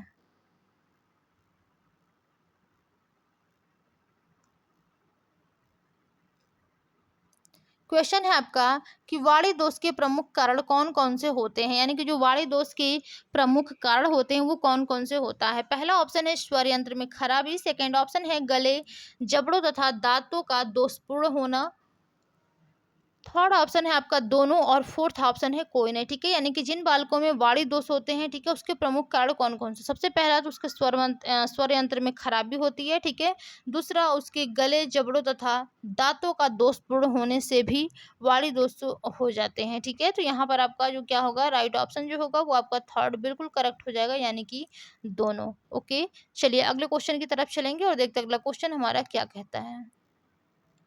क्वेश्चन है कि वाणी दोष से के गौण कारक कौन कौन से हैं, यानी कि जो वाणी दोष के गौण कारक हैं, ठीक है, मुख्य नहीं पूछा गया है, यानी कि जो सेकंड नंबर पे होते हैं गौण कारक, ठीक है, उसके कौन कौन यानी कि कौन कौन से होते हैं। सबसे पहला है आपका सांवेगिक स्थिरता, सेकंड ऑप्शन है आपका तनाव युक्त वातावरण, थर्ड ऑप्शन है आपका बालक के आत्मविश्वास की कमी, और फोर्थ ऑप्शन है उपर्युक्त सभी, ठीक है। यानी कि जो देखिए यहाँ पर जो क्वेश्चन पूछा गया है कि वाणी दोष के गौण कारक कौन कौन से होते हैं, ये तीनों ही आपके मोस्ट इंपॉर्टेंट रूप से वाणी दोष के प्रमुख कारण यानी कि गौण कारक होते हैं, ठीक है। तो यहाँ पर सांवेगिक स्थिरता, तनाव युक्त वातावरण और बालक के आत्मविश्वास में कमी, ये तीनों ही वाणी दोष के गौण कारक के अंतर्गत आते हैं, ठीक है। तो यहाँ पर आपका फोर्थ ऑप्शन जो होगा वो बिल्कुल करेक्ट हो जाएगा। अगला क्वेश्चन है आपका कि किस प्रकार के बालकों की श्वसन क्रिया असामान्य होती है, यानी कि कौन से ऐसे बालक हैं जिनकी श्वसन क्रिया जो होती है वो असामान्य होती है या फिर रहती है, ठीक है। तो यहाँ पर देखिए पहला ऑप्शन आपका है गूंगे बालक की, सेकंड ऑप्शन है आपका वाणी दोष बालक की, थर्ड ऑप्शन है वाक विकलांग बालक की, और फोर्थ ऑप्शन है इसमें से कोई नहीं, ठीक है। तो देखिए जो किस प्रकार के बालकों का यानी कि बालकों की श्वसन क्रिया असामान्य होती है, तो वो आपका वाक विकलांग बालकों की जो श्वसन क्रिया होती है वो कैसी होती है, असामान्य होती है, ठीक है। तो यहाँ पर आपका जो थर्ड ऑप्शन होगा वही बिल्कुल करेक्ट हो जाएगा। अगला क्वेश्चन है आपका कि वाक विकलांग बालकों की कौन कौन सी विशेषताएं होती हैं, यानी कि जो वाक विकलांग बालक होते हैं उनकी कौन कौन सी विशेषताएं होती हैं। पहला ऑप्शन है शब्दों का सही उच्चारण नहीं कर पाते, ठीक है। कुछ बोलते वक्त तुतलाते हैं। थर्ड ऑप्शन है आपका कि बालक बोलते वक्त तुतलाते हैं। फोर्थ है इनमें से कोई नहीं। ठीक है, तो देखिए जो वाक विकलांग बालकों की कौन कौन सी विशेषताएं होती हैं, फोर्थ आपका उपर्युक्त सभी है। ठीक है, तो यहाँ पर जो राइट ऑप्शन होगा ऑप्शन नंबर आपका फोर्थ ही बिल्कुल करेक्ट हो जाएगा, यानी कि उपरोक्त सभी। देखिए जो वाक विकलांग बालक होते हैं, ठीक है, उनके स्वर यंत्र का विस्तार जो होता है वो असामान्य रहता है। सेकंड ऑप्शन में आपका दिया है कि शब्दों का उच्चारण नहीं कर पाते हैं। ठीक है, और थर्ड है कि कुछ बालक बोलते वक्त तुतलाते हैं। तो ये सभी जो यानी कि विशेषताएं हैं, ये आपके वाक विकलांग बालकों की विशेषताएं हैं। ओके, तो राइट ऑप्शन जो होगा ऑप्शन नंबर आपका फोर्थ जो है वही बिल्कुल करेक्ट हो जाएगा। अगला क्वेश्चन है आपका कि वाक विकलांगता का प्रमुख कारण क्या है। ठीक है, यानी कि जो वाक विकलांगता का प्रमुख कारण होता है वो क्या क्या है। पहला ऑप्शन है श्रवण शक्ति का ह्रास, सेकंड ऑप्शन है आपका शारीरिक कारण, थर्ड ऑप्शन है आपका सामाजिक कारण और फोर्थ ऑप्शन है आपका मनोवैज्ञानिक कारण। ठीक है, तो देखिए जो वाक विकलांगता का प्रमुख कारण होता है वो आपका श्रवण शक्ति का ह्रास होता है। ठीक है, यदि कोई बच्चा सुन नहीं पाता है, ठीक है, तो जाहिर सी बात है उसका जो वाक यानी कि जो भाषा विकास होता है, ठीक है, वो नहीं हो पाता है। ठीक है, वाक बच्चा बोल नहीं पाता है। ठीक है, तो यहाँ पर आपका जो फर्स्ट ऑप्शन है वो बिल्कुल करेक्ट हो जाएगा। अगला क्वेश्चन है आपका कि वाक विकलांगता के सभी कारणों को किन किन वर्गों के अंतर्गत अध्ययन किया जाता है। यानी कि जो वाक विकलांगता के सभी कारण हैं, ठीक है, इसको किन किन वर्गों के अंतर्गत अध्ययन किया जाता है। पहला ऑप्शन है आपका वाक दोष, सेकेंड ऑप्शन है आपका घोष दोष, थर्ड ऑप्शन है आपका वाणी स्खलन, फोर्थ ऑप्शन है आपका विलंबित वाणी विकार, फिफ्थ ऑप्शन है आपका तालु एवं ओष्ठ विकृति और सिक्स ऑप्शन है आपका प्रमस्तिष्की स्तंभ और सेवेंथ ऑप्शन यानी कि लास्ट ऑप्शन है उपर्युक्त सभी। ठीक है, एक बार फिर से इस क्वेश्चन को हम लोग देखेंगे और ऐसा देखेंगे कि स्क्रीन पर हमारे पूरी तरीके से आ जाए। ठीक है, क्वेश्चन क्या था कि वाक विकलांगता के सभी कारणों को किन किन वर्गों के अंतर्गत रखा गया है। ठीक है, तो वाक दोष, घोष दोष, वाणी स्खलन, विलंबित वाणी विकार, तालु एवं वष्ट विकृति और प्रमस्तिष्की स्तंभ। ठीक है, इन सभी यानी कि जो वाक विकलांगता के कारण हैं, ठीक है, इन सभी को इन्हीं सब के अंतर्गत रखा गया है 6 पॉइंट के अंतर्गत। ठीक है, तो यहाँ पर जो राइट ऑप्शन होगा ऑप्शन नंबर आपका सेवेंथ जो है वो बिल्कुल करेक्ट हो जाएगा। ओके, चलिए अगले क्वेश्चन की तरफ चलेंगे और देखते हैं अगला क्वेश्चन हमारा क्या कहता है। क्वेश्चन है कि विलंब से बोलने वाले बालकों की विशेषताएं बताइए। यानी कि जो बच्चे विलंब से बोलते हैं, ठीक है, उनकी कौन कौन सी विशेषताएं होती हैं। पहला ऑप्शन है कि बच्चे 3-4 वर्ष से पहले ही बोलना शुरू नहीं करते हैं, यानी कि बोलना शुरू नहीं करते। सेकेंड ऑप्शन है कि बच्चे एकाएक बोलना बंद कर देते हैं। थर्ड ऑप्शन है कि ऐसे बालक व शब्दों की अपेक्षा संकेत तथा अभिनय का अधिक सहारा लेते हैं और फोर्थ ऑप्शन है उपर्युक्त सभी। तो देखिए यहाँ पर जो आपसे क्वेश्चंस पूछा गया है कि जो विलंब से बोलने वाले बालक होते हैं उनकी कौन कौन सी विशेषताएं होती हैं। तो बच्चे तीन से यानी कि 3 से 4 वर्ष से पहले बोलना शुरू नहीं करते हैं और बच्चे एकाएक जो भी बोलते हैं उसको बंद कर देते हैं और ऐसे बालक शब्दों की अपेक्षा संकेत तथा अभिनय का अधिक सहारा लेते हैं। ठीक है, तो ये सभी आपके विलंब से बोलने वाले बालकों की विशेषताएं हैं। ठीक है, तो यहाँ पर जो राइट ऑप्शन होगा ऑप्शन नंबर आपका फोर्थ जो है वो बिल्कुल करेक्ट हो जाएगा, यानी कि उपरोक्त सभी। ओके, अगला क्वेश्चन है आपका कि वे बालक कौन, सॉरी 1 मिनट, चलिए, वे कौन से बालक होते हैं जो अस्पष्ट उच्चारण के साथ थोड़े से ही शब्द बोल पाते हैं। ठीक है, यानी कि वे कौन से बालक होते हैं जो कि अस्पष्ट उच्चारण के साथ थोड़े से ही वर्ड यानी कि शब्द को बोल पाते हैं। ठीक है, पहला ऑप्शन है आपका विलंब से बोलने वाले बालक, सेकंड ऑप्शन है आपका गूंगे बालक, थर्ड ऑप्शन है आपका बहरे बालक और फोर्थ ऑप्शन है आपका दृष्टिहीन बालक। ठीक है, तो कौन से बालक होते हैं जो कि अस्पष्ट उच्चारण के साथ थोड़े से ही शब्द को बोल पाते हैं। तो यहाँ पर आपका जो राइट ऑप्शन होगा क्या हो जाएगा, यहाँ पर थोड़े से ही वर्ड बोल पाते हैं। ठीक है, तो यहाँ पर आपका विलंब से बोलने वाले बालक होंगे। ठीक है, यानी कि जो फर्स्ट ऑप्शन होगा वही आपका बिल्कुल करेक्ट हो जाएगा, विलंब से बोलने वाले कारक। ठीक है, चलिए अगले क्वेश्चन की तरफ चलेंगे और देखते हैं अगला क्वेश्चन हमारा क्या कहता है। क्वेश्चन है आपका कि बालक को बोलने में विलंब होने के क्या क्या कारण हो सकते हैं, यानी कि जो बालक है उसको बोलने में, ठीक है, यदि विलंब हो रहा है तो उसके क्या क्या कारण हो सकते हैं। पहला ऑप्शन है आपका कम बुद्धि लब्धि होने के कारण, सेकंड ऑप्शन है आपका कम सुनने के कारण, थर्ड ऑप्शन है आपका श्रवण संबंधी स्मरण शक्ति की अवधि संकुचित होने के कारण, और फोर्थ है आपका उपर्युक्त सभी, ठीक है। तो ये सभी यानी कि जो तीन कारक दिए गए हैं ये सभी आपके यानी कि जो बालक होते हैं उनके बोलने में विलंब होने के कारण के अंतर्गत आते हैं, यानी कि कारण होते हैं, ठीक है। तो यहाँ पर देखिए जो राइट ऑप्शन होगा ऑप्शन नंबर आपका फोर्थ बिल्कुल करेक्ट हो जाएगा, यानी कि उपर्युक्त सभी, ठीक है। चलिए अगले क्वेश्चन की तरफ चलेंगे और देखते हैं अगला क्वेश्चन हमारा क्या कहता है।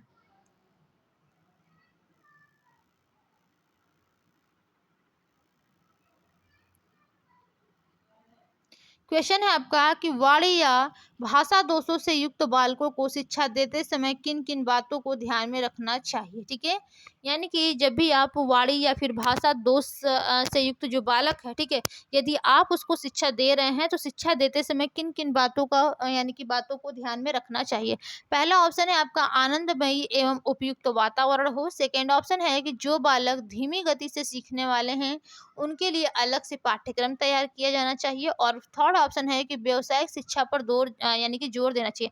सबसे पहली बात आप लोग जान लीजिए, ठीक है, विशेषताओं के बारे में यदि या फिर शिक्षा में क्या होते हैं कि थोड़ा-सा ध्यान देने योग्य जो बातें होती हैं, ठीक है? इसमें आपको व्यावसायिक शिक्षा पर अधिक जोर देना है, क्योंकि देखिए जो बच्चा है वो विकलांग है, कमज़ोर है, ठीक है? और उसको भी अपना जीवन यापन करने के लिए कोई ना कोई देखिए पेशा उसको चाहिए ही, ठीक है? कोई ना कोई उसको व्यवहार चाहिए। तो एक टीचर का परम कर्तव्य होता है कि कोई भी व्यक्ति है या बालक है, ठीक है? वो अच्छा हो, बुरा हो, चाहे वो मंदबुद्धि बालक हो, मूर्ख हो, सामान्य हो, प्रतिभाशाली हो या फिर प्रखर हो, ठीक है? कुछ भी हो, उसको क्या करना है कि एक व्यावसायिक शिक्षा पर जोर बहुत ही ज़्यादा देना है, ठीक है? क्योंकि देखिए ऐसे बालकों को होता क्या है कि काफ़ी लोग ध्यान नहीं देते हैं, ठीक है? सोचते हैं कि ये विकलांग है, कुछ कर नहीं पाता है या फिर कुछ कर नहीं पाया है, ठीक है? या फिर कुछ कर पाएँगे नहीं, या फिर कुछ कर पाया है या फिर पाएँगे या फिर नहीं पाया है, कुछ भी हो, ठीक है? तो सबसे ज़्यादा ज़रूरी होता है कि आप व्यावसायिक शिक्षा पर जोर दीजिए, ताकि जो विकलांग बालक है वो भी खुद से यानी कि सेल्फ डिपेंड हो सके, यानी कि कुछ कर सके। ओके? तो ये तीनों ही बातें आपकी बिल्कुल करेक्ट है, तो यहाँ पर देखिए जो राइट ऑप्शन होगा उसका ऑप्शन नंबर आपका 4 बिल्कुल करेक्ट हो जाएगा, यानी कि उपर्युक्त सभी। ओके? चलिए अगले क्वेश्चन की तरफ चलेंगे और देखते हैं अगला क्वेश्चन हमारा क्या कहता है। क्वेश्चन है कि जो बालक यानी कि जो बालक मित्र, ठीक है, धीमी गति से सीखने वाले हैं उनको शिक्षा किस तरह देना चाहिए, यानी कि जो बालक धीमी गति से सीखने वाले हैं, ये नहीं रहेगा मित्र यहाँ पर, ठीक है। यानी कि जो बालक धीमी गति से सीखने वाले हैं,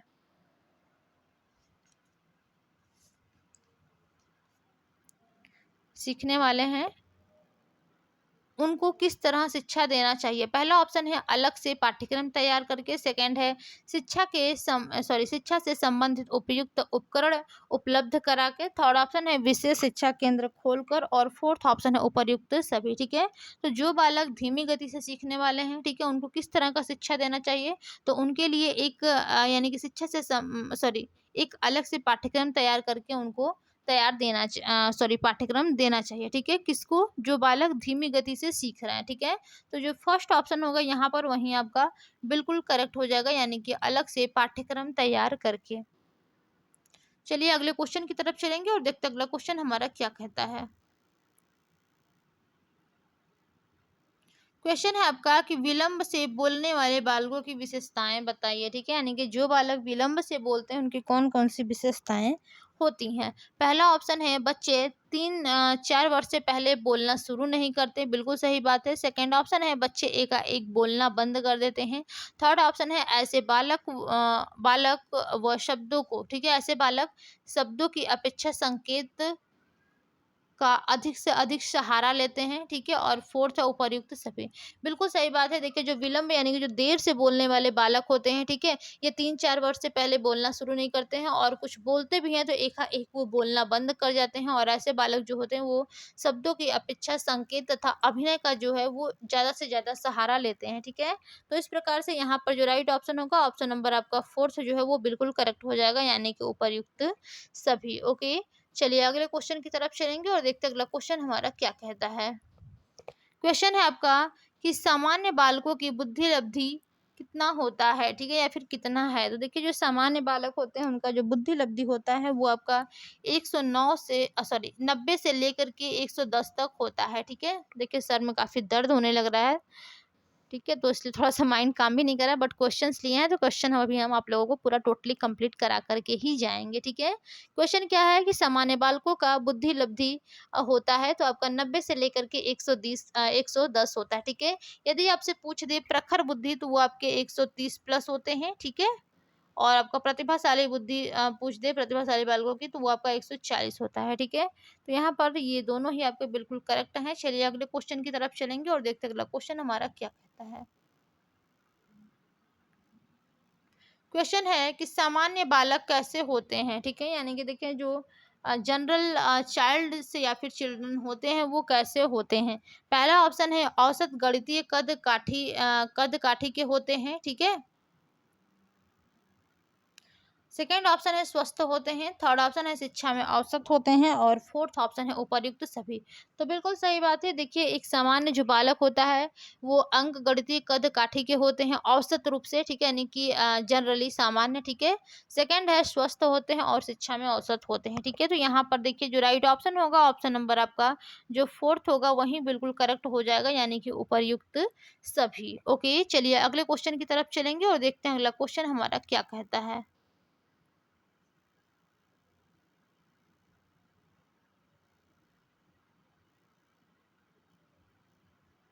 क्वेश्चन है आपका कि ऐसे बालक जो सामाजिक गतिविधियों में सहयोग तथा समाज में अपेक्षित व्यवहार करते हैं वे कहलाते हैं, ठीक है। यानी कि वे कौन से बालक है जो सामाजिक गतिविधियों में सहयोग तथा समाज में अपेक्षित व्यवहार करते हैं वो कौन से बालक कहलाते हैं। पहला ऑप्शन है आपका विकलांग बालक, सेकेंड ऑप्शन है आपका सामान्य बालक, थर्ड है मूढ़ और फोर्थ है मंदबुद्धि बालक, ठीक है।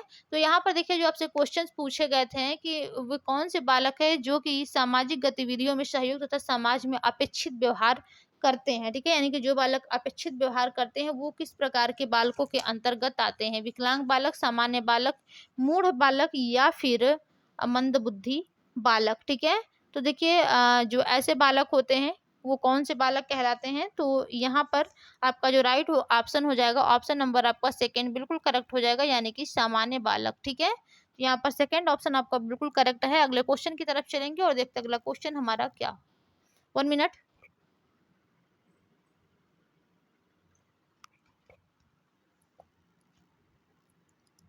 देखिए क्वेश्चन है कि कौन से बालक संवेगात्मक रूप से संतुलित होते हैं, ठीक है। जो बालक संवेगात्मक रूप से संतुलित होते हैं, ठीक है, वो रचनात्मक बालक होते हैं, सामान्य बालक होते हैं, विकलांग बालक होते हैं या फिर प्रतिभाशाली बालक होते हैं।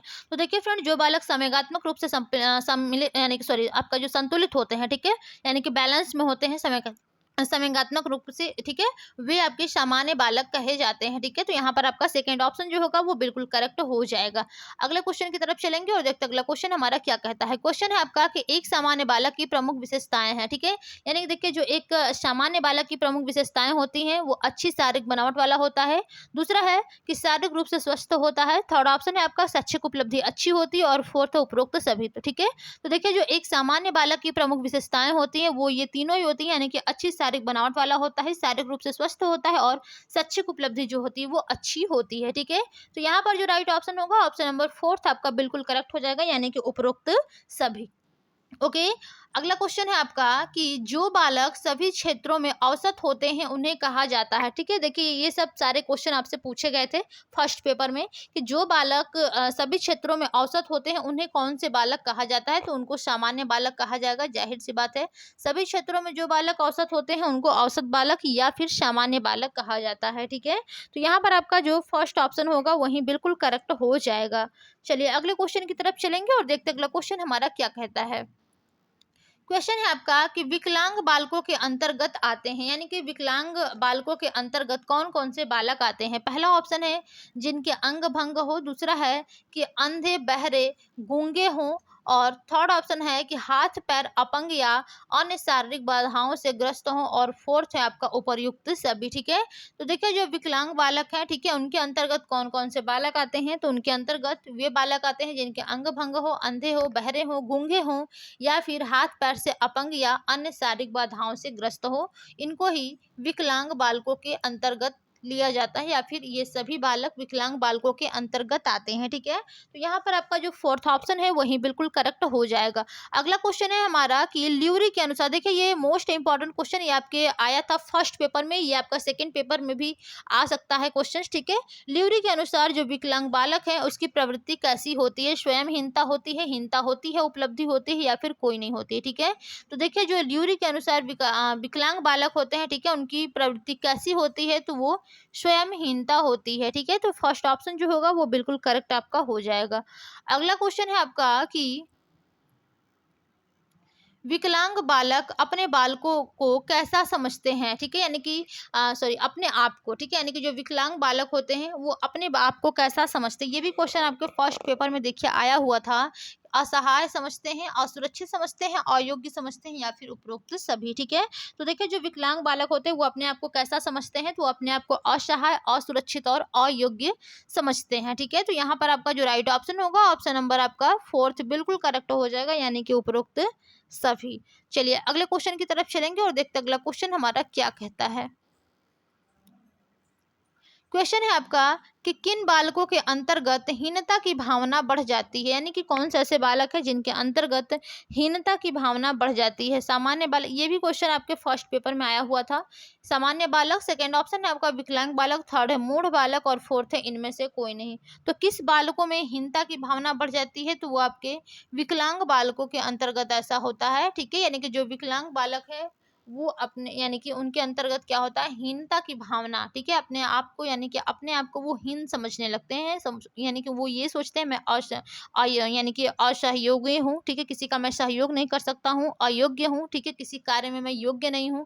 ठीक है, असहाय हूँ, असुरक्षित हूँ, उसको ऐसा लगता है, इसलिए वो सोचता है कि यानी कि मैं हीन हूँ। ठीक है, तो हीनता की भावना किसके अंतर्गत बढ़ जाती है, तो वो विकलांग बालकों के ही अंतर्गत बढ़ जाती है हीनता की भावना। ठीक है, तो आपका सेकंड ऑप्शन जो होगा वो बिल्कुल करेक्ट हो जाएगा। अगले क्वेश्चन की तरफ चलेंगे और देखते हैं अगला क्वेश्चन हमारा क्या कहता है। क्वेश्चन है कि जिनमें कोई शारीरिक न्यूनता होती है वे कहलाते हैं, यानी कि जिन बालकों में कोई भी शारीरिक न्यूनता होती है, ठीक है, वो कौन से बालक कहलाते हैं। पहला ऑप्शन है आपका सामान्य बालक, सेकंड ऑप्शन है आपका विकलांग बालक, थर्ड है संवेगात्मक विक्षिप्त बालक, और फोर्थ है इनमें से कोई नहीं। ठीक है, तो देखिए यहाँ पर जो क्वेश्चन आपसे पूछा गया है कि कोई बालक सॉरी जिनमें कोई शारीरिक न्यूनता होती है वे बालक कौन से बालक कहलाते हैं, तो वे आपके विकलांग बालक कहलाते हैं। यानी कि शारीरिक न्यूनता हो सकता है उनका हाथ, यानी कि एक हाथ काम ना कर रहा हो, एक हाथ यानी कि एक पैर काम ना कर रहा हो। ठीक है, कोई भी शारीरिक न्यूनता हो तो वो आपके विकलांग बालक कहलाते हैं। ठीक है, तो सेकेंड ऑप्शन आपका बिल्कुल करेक्ट है। चलेंगे अगले क्वेश्चन की तरफ, देखते हैं क्या है।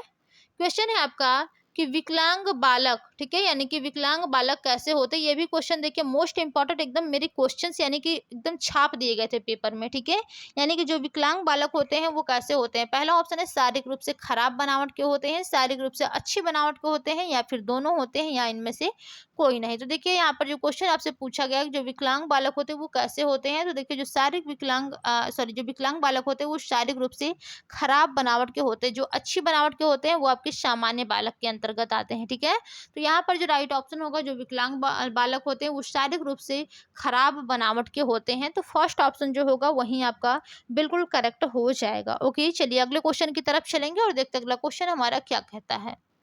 क्वेश्चन है, ये देखिए क्वेश्चन आपसे पेपर में आए हुए थे। ठीक है, काफी लोगों ने गलत आंसर लगाया, गलत आप लोगों को काफी लोगों ने आंसर की भी बताया, बट मैंने आप लोगों को एकदम करेक्ट, और ये जो क्वेश्चन है आपके हूबहू आपके बुक में भी दिए हैं। ठीक है, अभी तो मैंने बुक का कोई स्क्रीनशॉट नहीं लिया है, नहीं तो मैं आप लोगों को दिखा देती इस पीडीएफ में ऐड करके। ठीक है, बट चलिए अगली यानी कि अगला जो भी हम क्लास लेंगे उसमें हम इस क्वेश्चन को डालेंगे। यदि आप लोगों को बिलीव नहीं होगा, ठीक है, विश्वास नहीं होगा, तो इस क्वेश्चन को डालेंगे और इसका हम आंसर भी आप लोगों को बुक से डायरेक्ट फोटो क्लिक करके आप लोगों को दिखाएंगे। ठीक है, मैं टाइपिंग करूंगी तो हो सकता है आप लोग विश्वास नहीं करेंगे मेरे पे, इसलिए मैं फोटो क्लिक करके आप लोगों को ये वाली क्वेश्चंस दिखाएंगे। ठीक है, यानी कि जो विकलांग बालक होते हैं, ठीक है, वो कैसे होते हैं? पोलियोग्रस्त होते हैं, अत्यधिक लंबे होते हैं, लंबे सिर व मोटे शरीर वाले होते हैं, ठीक है। देखिए जो विकलांग बालक होते हैं, जो पोलियोग्रस्त होते हैं, उनको तो विकलांग कहा ही जाता है। जो अत्यधिक लंबे, ठीक है, यानी कि एक जो मीडियम लंबाई होती है, ठीक है, बहुत ही ज़्यादा जो लंबे होते हैं, ठीक है,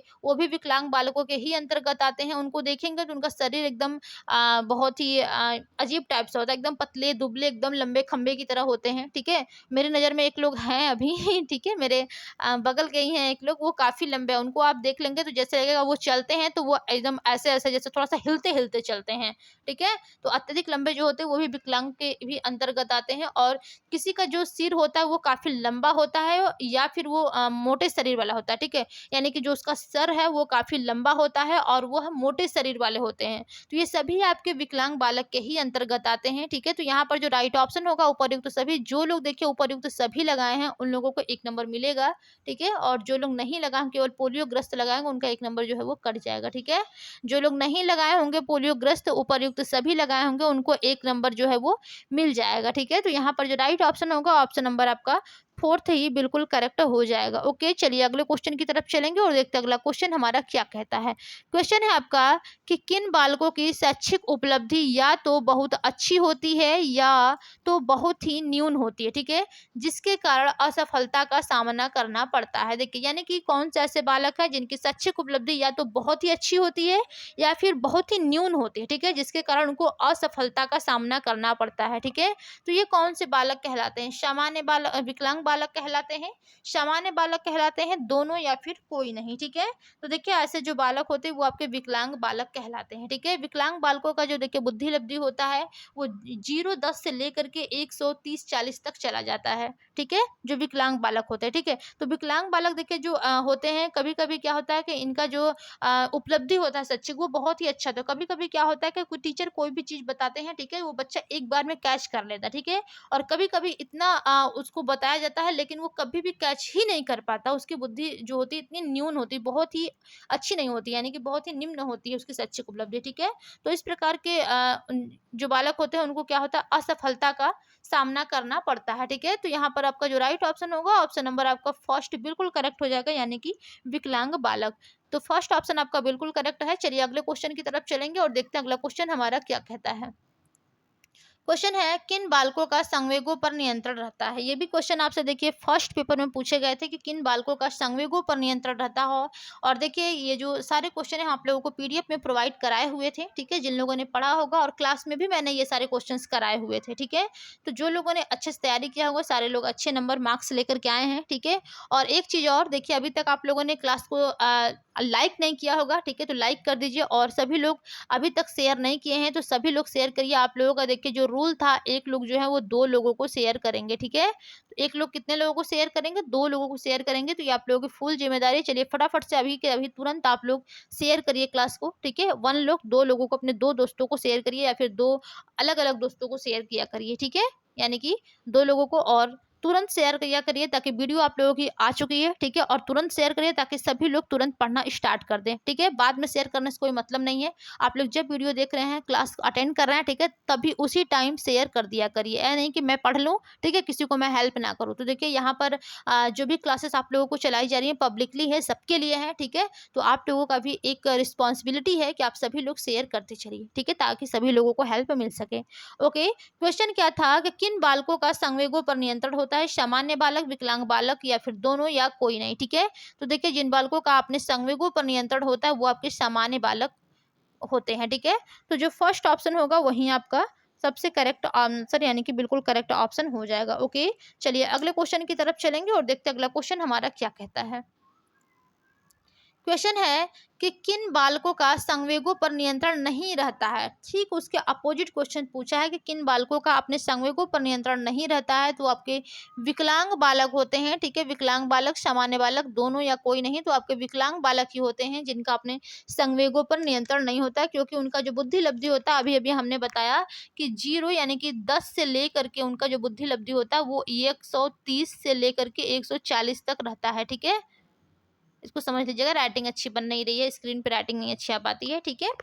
तो देखिए जो बालक होते हैं विकलांग बालक, इनका संवेगों पर नियंत्रण नहीं रहता है, क्योंकि इनका जो बुद्धि लब्धि होता है कभी कितना काम करेगा, कब कितना काम नहीं करेगा, ठीक है, ये कोई अंदाजा नहीं लगा सकता है। तो इस प्रकार से ये अपने संवेगों पर क्या है कि नियंत्रण नहीं कर पाते हैं, ठीक है। तो फर्स्ट ऑप्शन जो होगा वही आपका बिल्कुल करेक्ट हो जाएगा। अगले क्वेश्चन की तरफ चलेंगे और देखते हैं अगला क्वेश्चन हमारा क्या कहता है। देखिए ये भी क्वेश्चन आपसे पेपर में पूछे गए थे और हूबहू आपके क्वेश्चंस हमारे ही क्लास से पीडीएफ से लिए गए थे, ठीक है। सेम टू सेम सारे क्वेश्चंस कॉपी जैसे लग रहा था कि किया गया है, ठीक है। तो ये सारे क्वेश्चंस मेरे द्वारा बनाए गए थे और मेरे ही क्वेश्चंस लिए गए थे आपके एग्जाम में भी। तो तैयारी करते रहिए, जो लोग पीडीएफ नहीं लिए हैं वो लोग पीडीएफ ले लीजिए, ठीक है, ताकि आप लोगों के भी मार्क्स जो है वो अच्छे आ जाए, ठीक है। और देखिए 2 ही पेपर के आप लोगों को पीडीएफ जो है वो केवल मात्र 70 रुपीज़ में दिया जा रहा है। तो आप लोग लेना चाहते हैं तो ले लीजिए। बाकी यूट्यूब पर भी क्लास करते रहिए। कुछ क्वेश्चंस अदर क्वेश्चंस अलग, थोड़ा-सा अलग क्वेश्चंस दिए गए हैं आप लोगों को, ठीक है।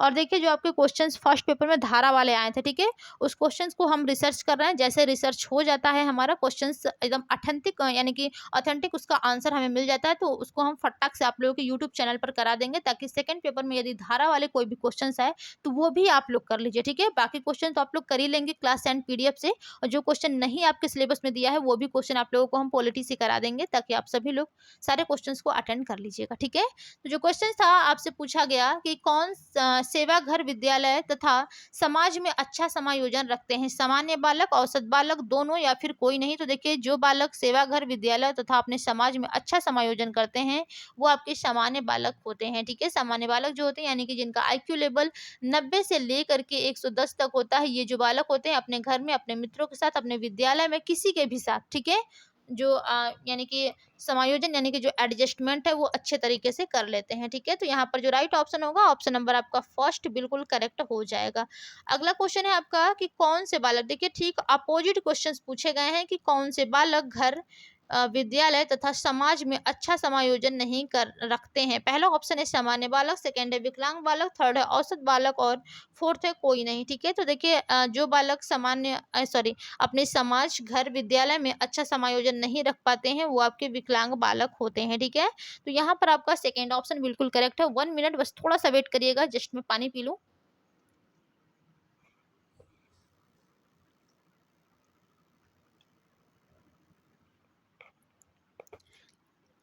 तो यहाँ पर देखिए जो हमारा सेकंड ऑप्शन था वही बिल्कुल करेक्ट था। ओके, चलिए अब हम लोग अपने अगले क्वेश्चन की तरफ चलेंगे और देखते हैं अगला क्वेश्चन हमारा क्या कहता है।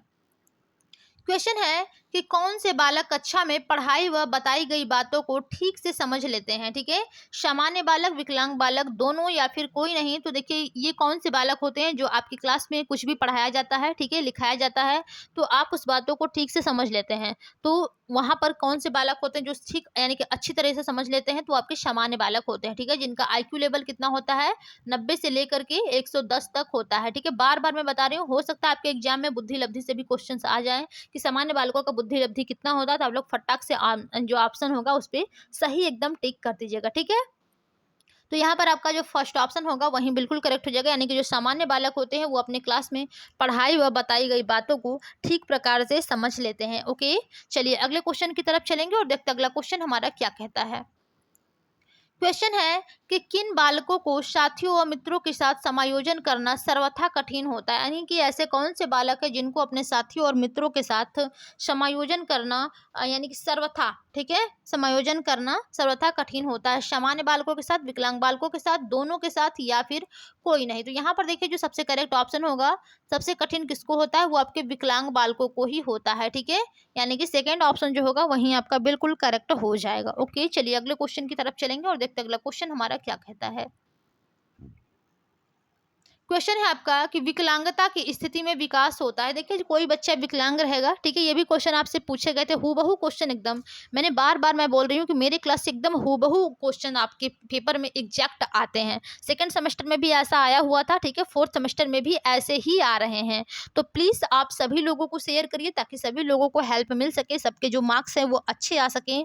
और आप सभी लोगों से मैं रिक्वेस्ट करूँगी कि इतनी अच्छी से ज़बरदस्त आप लोग तैयारी कर लीजिए कि आप लोग गोल्ड मेडलिस्ट बन जाइए, ठीक है, ताकि ताकि आप लोगों को आगे चल करके पीएचडी में आप लोगों को अच्छा चांस मिल सके। ठीक है, हम चाहते हैं कि आप लोगों को एमजीकेवीपी का मेन कैंपस मिले पीएचडी करने के लिए। यदि आप लोग कोई भी फॉर्म फिलअप करते हैं कहीं और से आप लोगों को करना है तब तो कोई बात ही नहीं है। ठीक है, यदि आप लोग एमजीकेवीपी इसे करना चाहते हैं तो आप लोगों को गोल्ड मेडलिस्ट बनना पड़ेगा। यदि आप वो लोग यानी कि एंट्रेंस नहीं निकाल पाते हैं, ठीक है, यदि आप लोग गोल्ड मेडलिस्ट रहते हैं तो वहाँ से आपको चांस मिलता है पढ़ाई करने के लिए। ठीक है, तो इसके लिए आप लोगों को नेट क्वालिफाई करना होगा। यदि आप नेट नहीं भी क्वालिफाई करते हैं तब भी आपका एडमिशन हो जाएगा, आप पीएचडी करते रहिए, नेट क्वालिफाई आपका होता रहेगा। ठीक है, बट कुछ रूल चेंज हुए हैं। ठीक है, तो इसके बारे में देखिए अभी हम आप लोगों को नेट के भी क्लासेस कराएंगे इस एग्जाम के जस्ट बाद। ठीक है, क्योंकि हम दिसंबर का जो तैयारी है नेट का वो हम कंप्लीटली आप लोगों को कराना चाहते हैं और मैं चाहूँगी कि सारे स्टूडेंट जो हैं वो तैयारी करें और आगे अपने भविष्य में कुछ अच्छा कर दिखाएं। ठीक है, तो चलिए अपने क्वेश्चंस को हम लोग आगे देखेंगे क्या क्या है।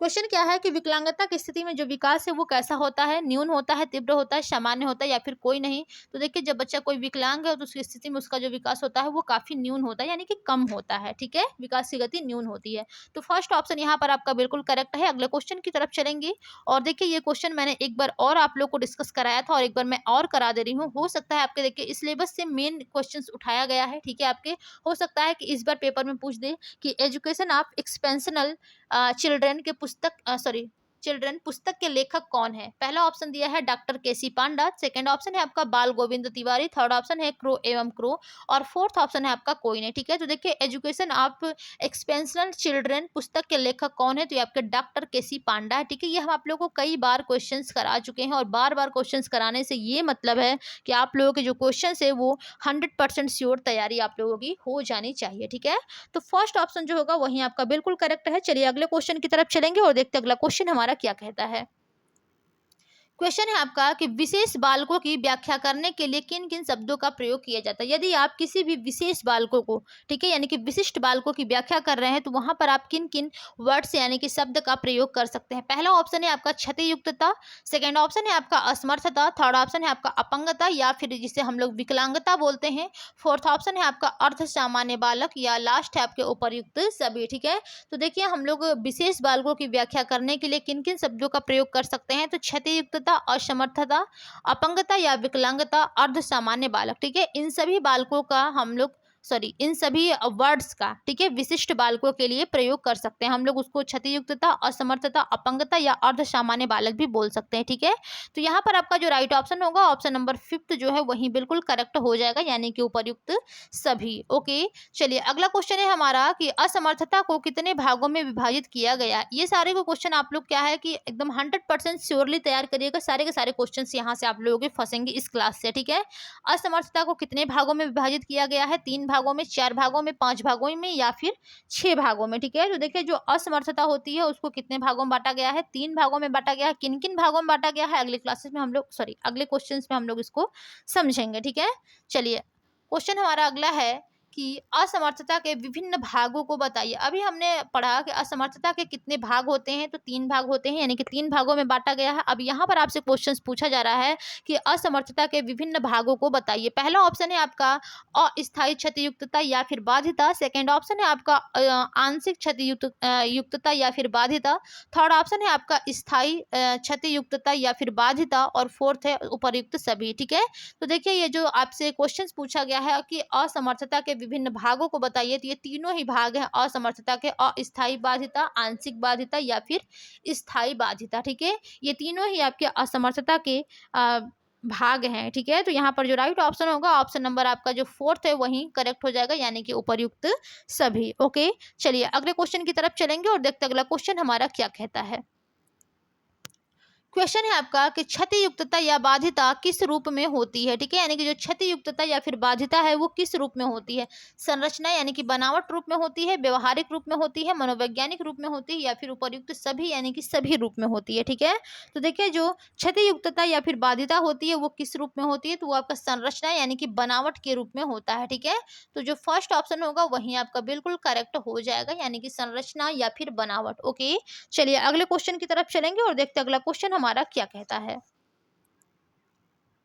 सारे क्वेश्चन यहाँ पर देखिए आपके मोस्ट इंपॉर्टेंट क्वेश्चंस कराए जा रहे हैं। ठीक है, सारे क्वेश्चन आप लोग एकदम से रट लीजिए, सारे क्वेश्चन यहीं से ही फंसेंगे आप लोगों के। ठीक है, क्वेश्चन है कि असमर्थता किस रूप में होती है, यानी कि जो असमर्थता होती है वो किस रूप में होती है, सामाजिक रूप में होती है, मनोवैज्ञानिक रूप में होती है, व्यवहारिक रूप में होती है, या फिर बनावट के रूप में होती है। ठीक है, तो यहाँ पर देखिए जो आपसे क्वेश्चन पूछा गया है कि असमर्थता जो है वो किस रूप में होती है, तो देखिए जो असमर्थता होता है वो आपका व्यवहारिक रूप में होता है। ठीक है, किस रूप में होता है, व्यवहारिक रूप में होता है असमर्थता। तो थर्ड ऑप्शन जो होगा वही आपका बिल्कुल करेक्ट हो जाएगा। देखिए बहुत ही ज़्यादा हम एक्सप्लेनेशन नहीं दे रहे हैं आप लोगों को, हम नहीं चाहते हैं कि आप लोगों की जो क्लास है वो काफ़ी लंबी हो जाए। ठीक है, कम समय में हम लोग ज़्यादा क्वेश्चंस को सॉल्व करने की कोशिश करेंगे। ठीक है, तो यहाँ पर आपका थर्ड ऑप्शन जो है वो बिल्कुल करेक्ट हो जाएगा। अगले क्वेश्चन की तरफ चलेंगे और देखते अगला क्वेश्चन हमारा क्या कहता है।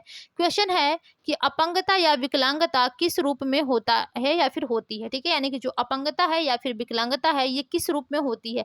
पहला ऑप्शन है आपका सामाजिक, सेकंड ऑप्शन है आपका मनोवैज्ञानिक, थर्ड ऑप्शन है दोनों और फोर्थ ऑप्शन है कोई नहीं। ठीक है, तो देखिए जो अपंगता होती है, ठीक है, जो अपंगता या फिर विकलांगता होती है ये हमारा सामाजिक या फिर मनोवैज्ञानिक, ठीक है, सामाजिक और मनोवैज्ञानिक ये दोनों ही रूपों में होती है। ठीक है, तो यहाँ पर जो राइट ऑप्शन होगा ऑप्शन नंबर आपका थर्ड जो है वही बिल्कुल करेक्ट हो जाएगा, यानी कि दोनों। ओके, चलिए अगले क्वेश्चन की तरफ चलेंगे और देखते अगला क्वेश्चन हमारा क्या कहता है।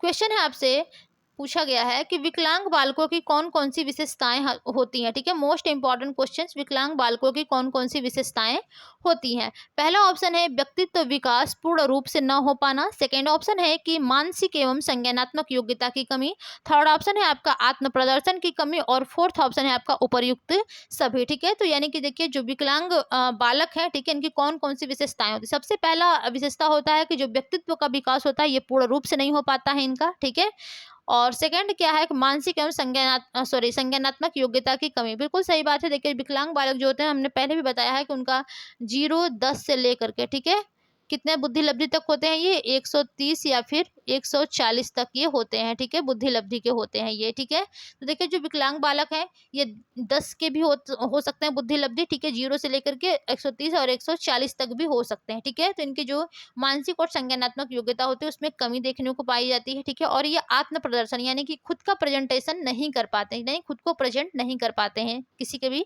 समक्ष या फिर किसी के भी सामने। ठीक है, तो देखिए जो विकलांग बालकों की विशेषताएं होती हैं, ठीक है, ये आपका सभी होता है। ठीक है, यानी कि तीनों ऑप्शन जो है मोस्ट इंपॉर्टेंट दिए गए हैं। तो यहाँ पर जो राइट ऑप्शन होगा ऑप्शन नंबर आपका जो फोर्थ है वही बिल्कुल करेक्ट हो जाएगा, यानी कि उपर्युक्त सभी। ओके, चलिए अगले क्वेश्चन की तरफ चलेंगे और देखते अगला क्वेश्चन हमारा क्या कहता है। क्वेश्चन है कि विकलांगता के कारण बताइए। मोस्ट इंपॉर्टेंट क्वेश्चंस, देखिए इजी एकदम क्वेश्चंस है और इसी टाइप के क्वेश्चंस जो है वो आपके पेपर में एकदम लड्डू क्वेश्चंस पूछे जा रहे हैं। ठीक है, तो थोड़ा सा आप लोगों को ध्यान देना है। ठीक है, टफ क्वेश्चन भी पढ़ के आप लोग जाइएगा। हो सकता है पहला पेपर आप लोगों का ईजी दिया है, हो सकता है सेकेंड पेपर आप लोगों के थोड़े से टफ लेवल के पूछे जाएँ। ठीक है, इसलिए आप लोगों को यानी कि इजी और टफ दोनों ही क्वेश्चंस तैयार करने हैं।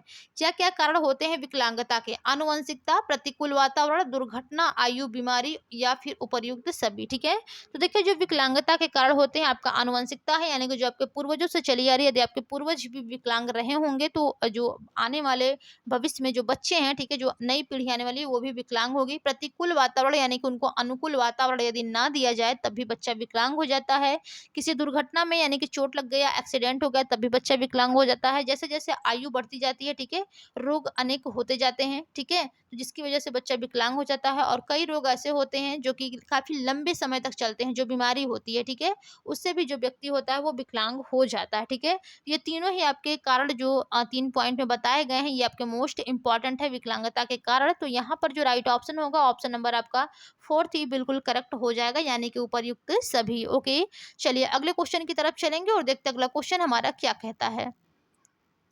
क्वेश्चन है आपका कि विकलांग बालकों की कौन कौन सी समस्याएं होती हैं, यानी कि जो विकलांग बालक है उनकी कौन सी समस्याएं होती हैं। पहला ऑप्शन है आपका सामूहिक कार्यों में भाग न ले सकने से निराश, सेकंड ऑप्शन है दूसरे बालकों का बुरा व्यवहार, थर्ड ऑप्शन है अपने प्रति असंतोष विचार उत्पन्न होना, फोर्थ ऑप्शन है आपका उपर्युक्त सभी। यानी कि जो विकलांग बालकों की समस्याएं होती है, ठीक है, सबसे पहला तो ये होता है कि जो बच्चा विकलांग होता है वो सामूहिक कार्यों में भाग नहीं ले पाता है, जिससे कि वो निराश हो जाता है। ठीक है, तो ये इसके लिए बहुत बड़ी समस्या होती होती है।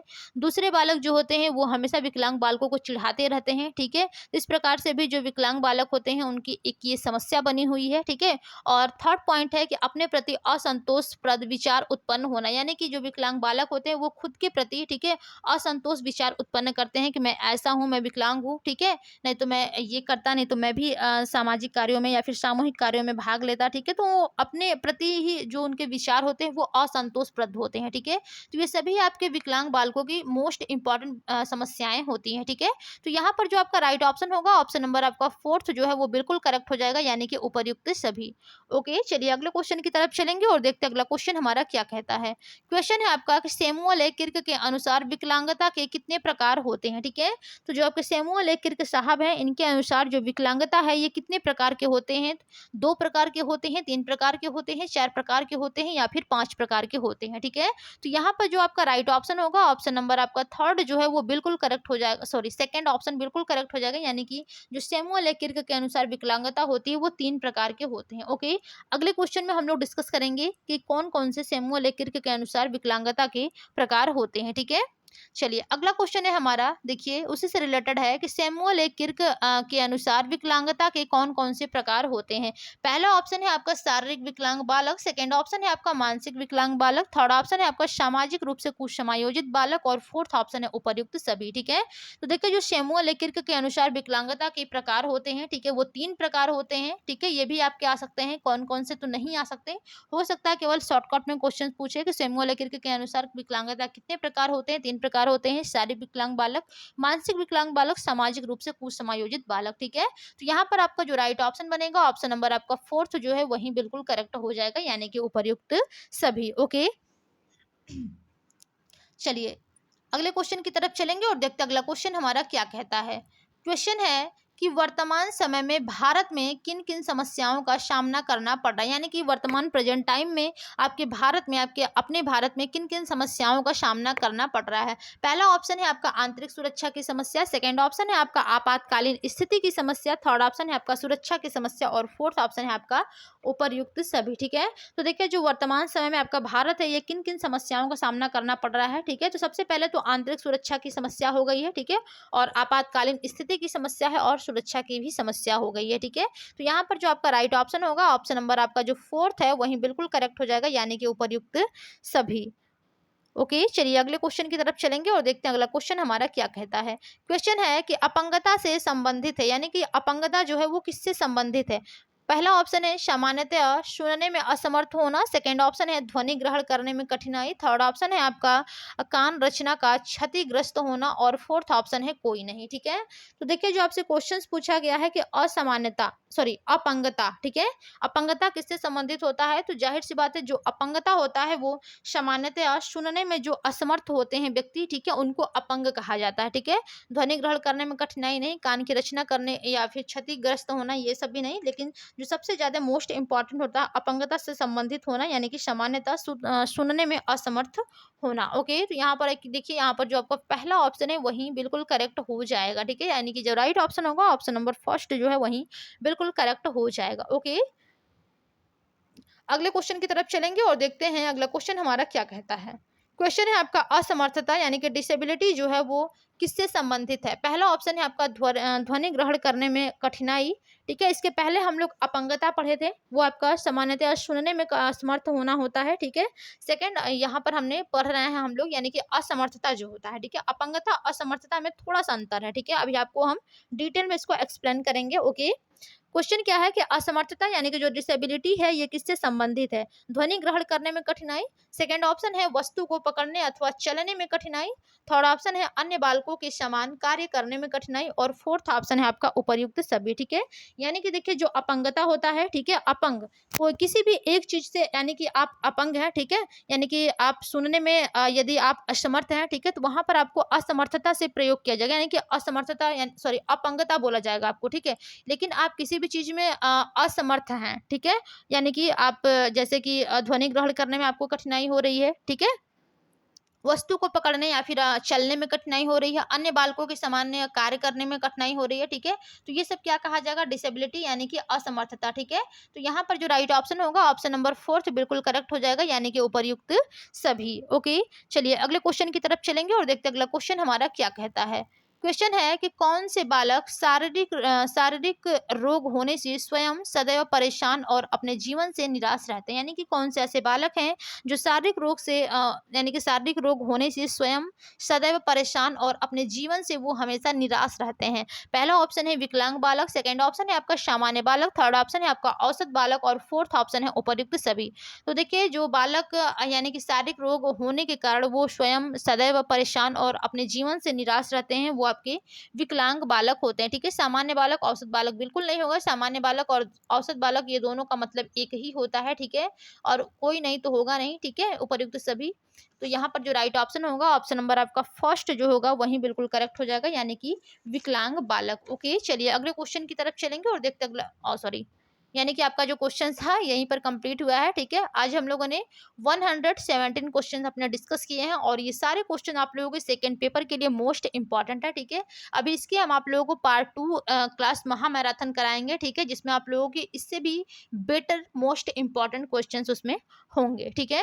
तो चलिए आज की क्लास में इतना ही। एक बार फिर से मैं कहूंगी कि जो लोग अभी भी पीडीएफ लेना चाहते हैं second paper and third paper की, और मैं इससे कहूंगी आप सभी लोगों से कि फर्स्ट पेपर का भी पीडीएफ आप लोग ले लीजिएगा, क्योंकि देखिए first paper and second paper दोनों ही जो सिलेबस है दोनों पेपर का, ठीक है, लगभग लगभग सेम है, ठीक है। और क्वेश्चंस देखिए आप लोगों के फर्स्ट एंड सेकंड दोनों ही चैप्टर से दोनों ही पेपर से आप लोगों से पूछे जा रहे हैं, यानी कि फर्स्ट पेपर से और सेकंड पेपर दोनों ही पेपर से आप लोगों से पूछे जा रहे हैं। तो इसलिए मैं कहूंगी काफी लोग देखिए केवल सेकंड और थर्ड पेपर का ही पीडीएफ ले रहे हैं, ठीक है। और 10-20 रुपए से कुछ होता नहीं है आप लोगों से, ठीक है। इसलिए आप लोग तीनों पेपर की पीडीएफ लीजिए और तीनों पेपर आप लोग तैयार करिए। तीनों पेपर से आप लोगों के मिक्सअप क्वेश्चन पूछे जा रहे हैं। देखिए पहले भी पेपर में कुछ क्वेश्चन आप लोगों के साइंटिफिक राइटिंग से पूछे गए थे, ठीक है। हालांकि सारे क्वेश्चंस मैं आप लोगों को यूट्यूब पर कराई हुई हूँ, जितने भी क्वेश्चंस आए हुए थे, ठीक है। जो लोग अब तैयारी कर चुके होंगे उन लोगों का पेपर जो है वो काफी बेहतरीन गया होगा, ठीक है। और इस बार भी देखिए जो सेकंड पेपर है पहले ही पेपर से अंदाजा लग जाता है कि पेपर हमारा कैसा पूछ रहा है, ठीक है। तो इसलिए मैं कहूंगी कि आप लोग फर्स्ट पेपर का भी थोड़ा सा जो भी पीडीएफ लिए हैं या फिर जो भी यूट्यूब पर क्लासेस चलाई गई हैं, जो लोग पीडीएफ नहीं ले पा रहे हैं, ठीक है, जो लोग ऑनलाइन पेमेंट नहीं करते हैं, कोई भी समस्या है उन लोगों को नहीं ले पा रहे हैं, तो फ्री क्लासेस आप लोगों को यूट्यूब पर प्रोवाइड की गई हैं, आप लोग वहां से पढ़ लीजिए। बट आप लोगों को मार्क्स जो है वो अच्छे लाने हैं, ठीक है। पढ़ाई आप किसी भी तरीके से करिए, कहीं से करिए, लेकिन आप लोगों के जो मार्क्स है वो काफी अच्छे होने चाहिए, ठीक है। तो आपका देखिए ये व्हाट्सएप नंबर है, जो लोग लेना चाहते हैं 6306275624 पर आप लोग मैसेज कर सकते हैं। वनली आप लोगों को मैसेज करना है, कोई भी इस नंबर पर कॉल नहीं करेगा, ठीक है। वनली आप लोगों को प्रोवाइड किया जा रहा है इस व्हाट्सएप नंबर पर पीडीएफ, तो सो आप सभी लोग केवल मैसेज करेंगे वनली, ठीक है, कॉल कोई नहीं करेगा। तो चलिए आज की क्लास में देखिए हम आप लोगों को मोस्ट इंपॉर्टेंट महामैराथन क्लास में आप लोगों के एमसीक्यू टाइप क्वेश्चंस डिस्कस किए हैं। तो आज की क्लास में बस इतना ही हम लोग डिस्कस करेंगे। इसके बाद हम आप लोगों को कल एक बुद्धि यानी कि इंटेलिजेंस से रिलेटेड आप लोगों को एक क्लास देंगे, जिसमें आप लोगों के 100% श्योर सभी क्वेश्चंस ऐसे रहेंगे जो आपके एग्जाम में पूछे जा रहे हैं, ठीक है। यानी कि सारे आप लोगों के जनरली क्वेश्चंस रहेंगे जो आपके एग्जाम में पूछे जा रहे हैं। तो अभी तक जो लोग चैनल को लाइक एंड सब्सक्राइब नहीं किए हैं वे लोग कर लीजिए। चैनल है आपका लर्न विथ अल्पना, और अपने सभी दोस्तों को आप सभी लोग अपने व्हाट्सएप, फेसबुक, इंस्टा और टेलीग्राम के जरिए शेयर करिए, ताकि सभी लोगों को हेल्प मिल सके। ओके, तो चलिए आज की क्लास में बस इतना ही। मिलते हैं अपने अगली क्लास में, तब तक के लिए धन्यवाद, बाय बाय।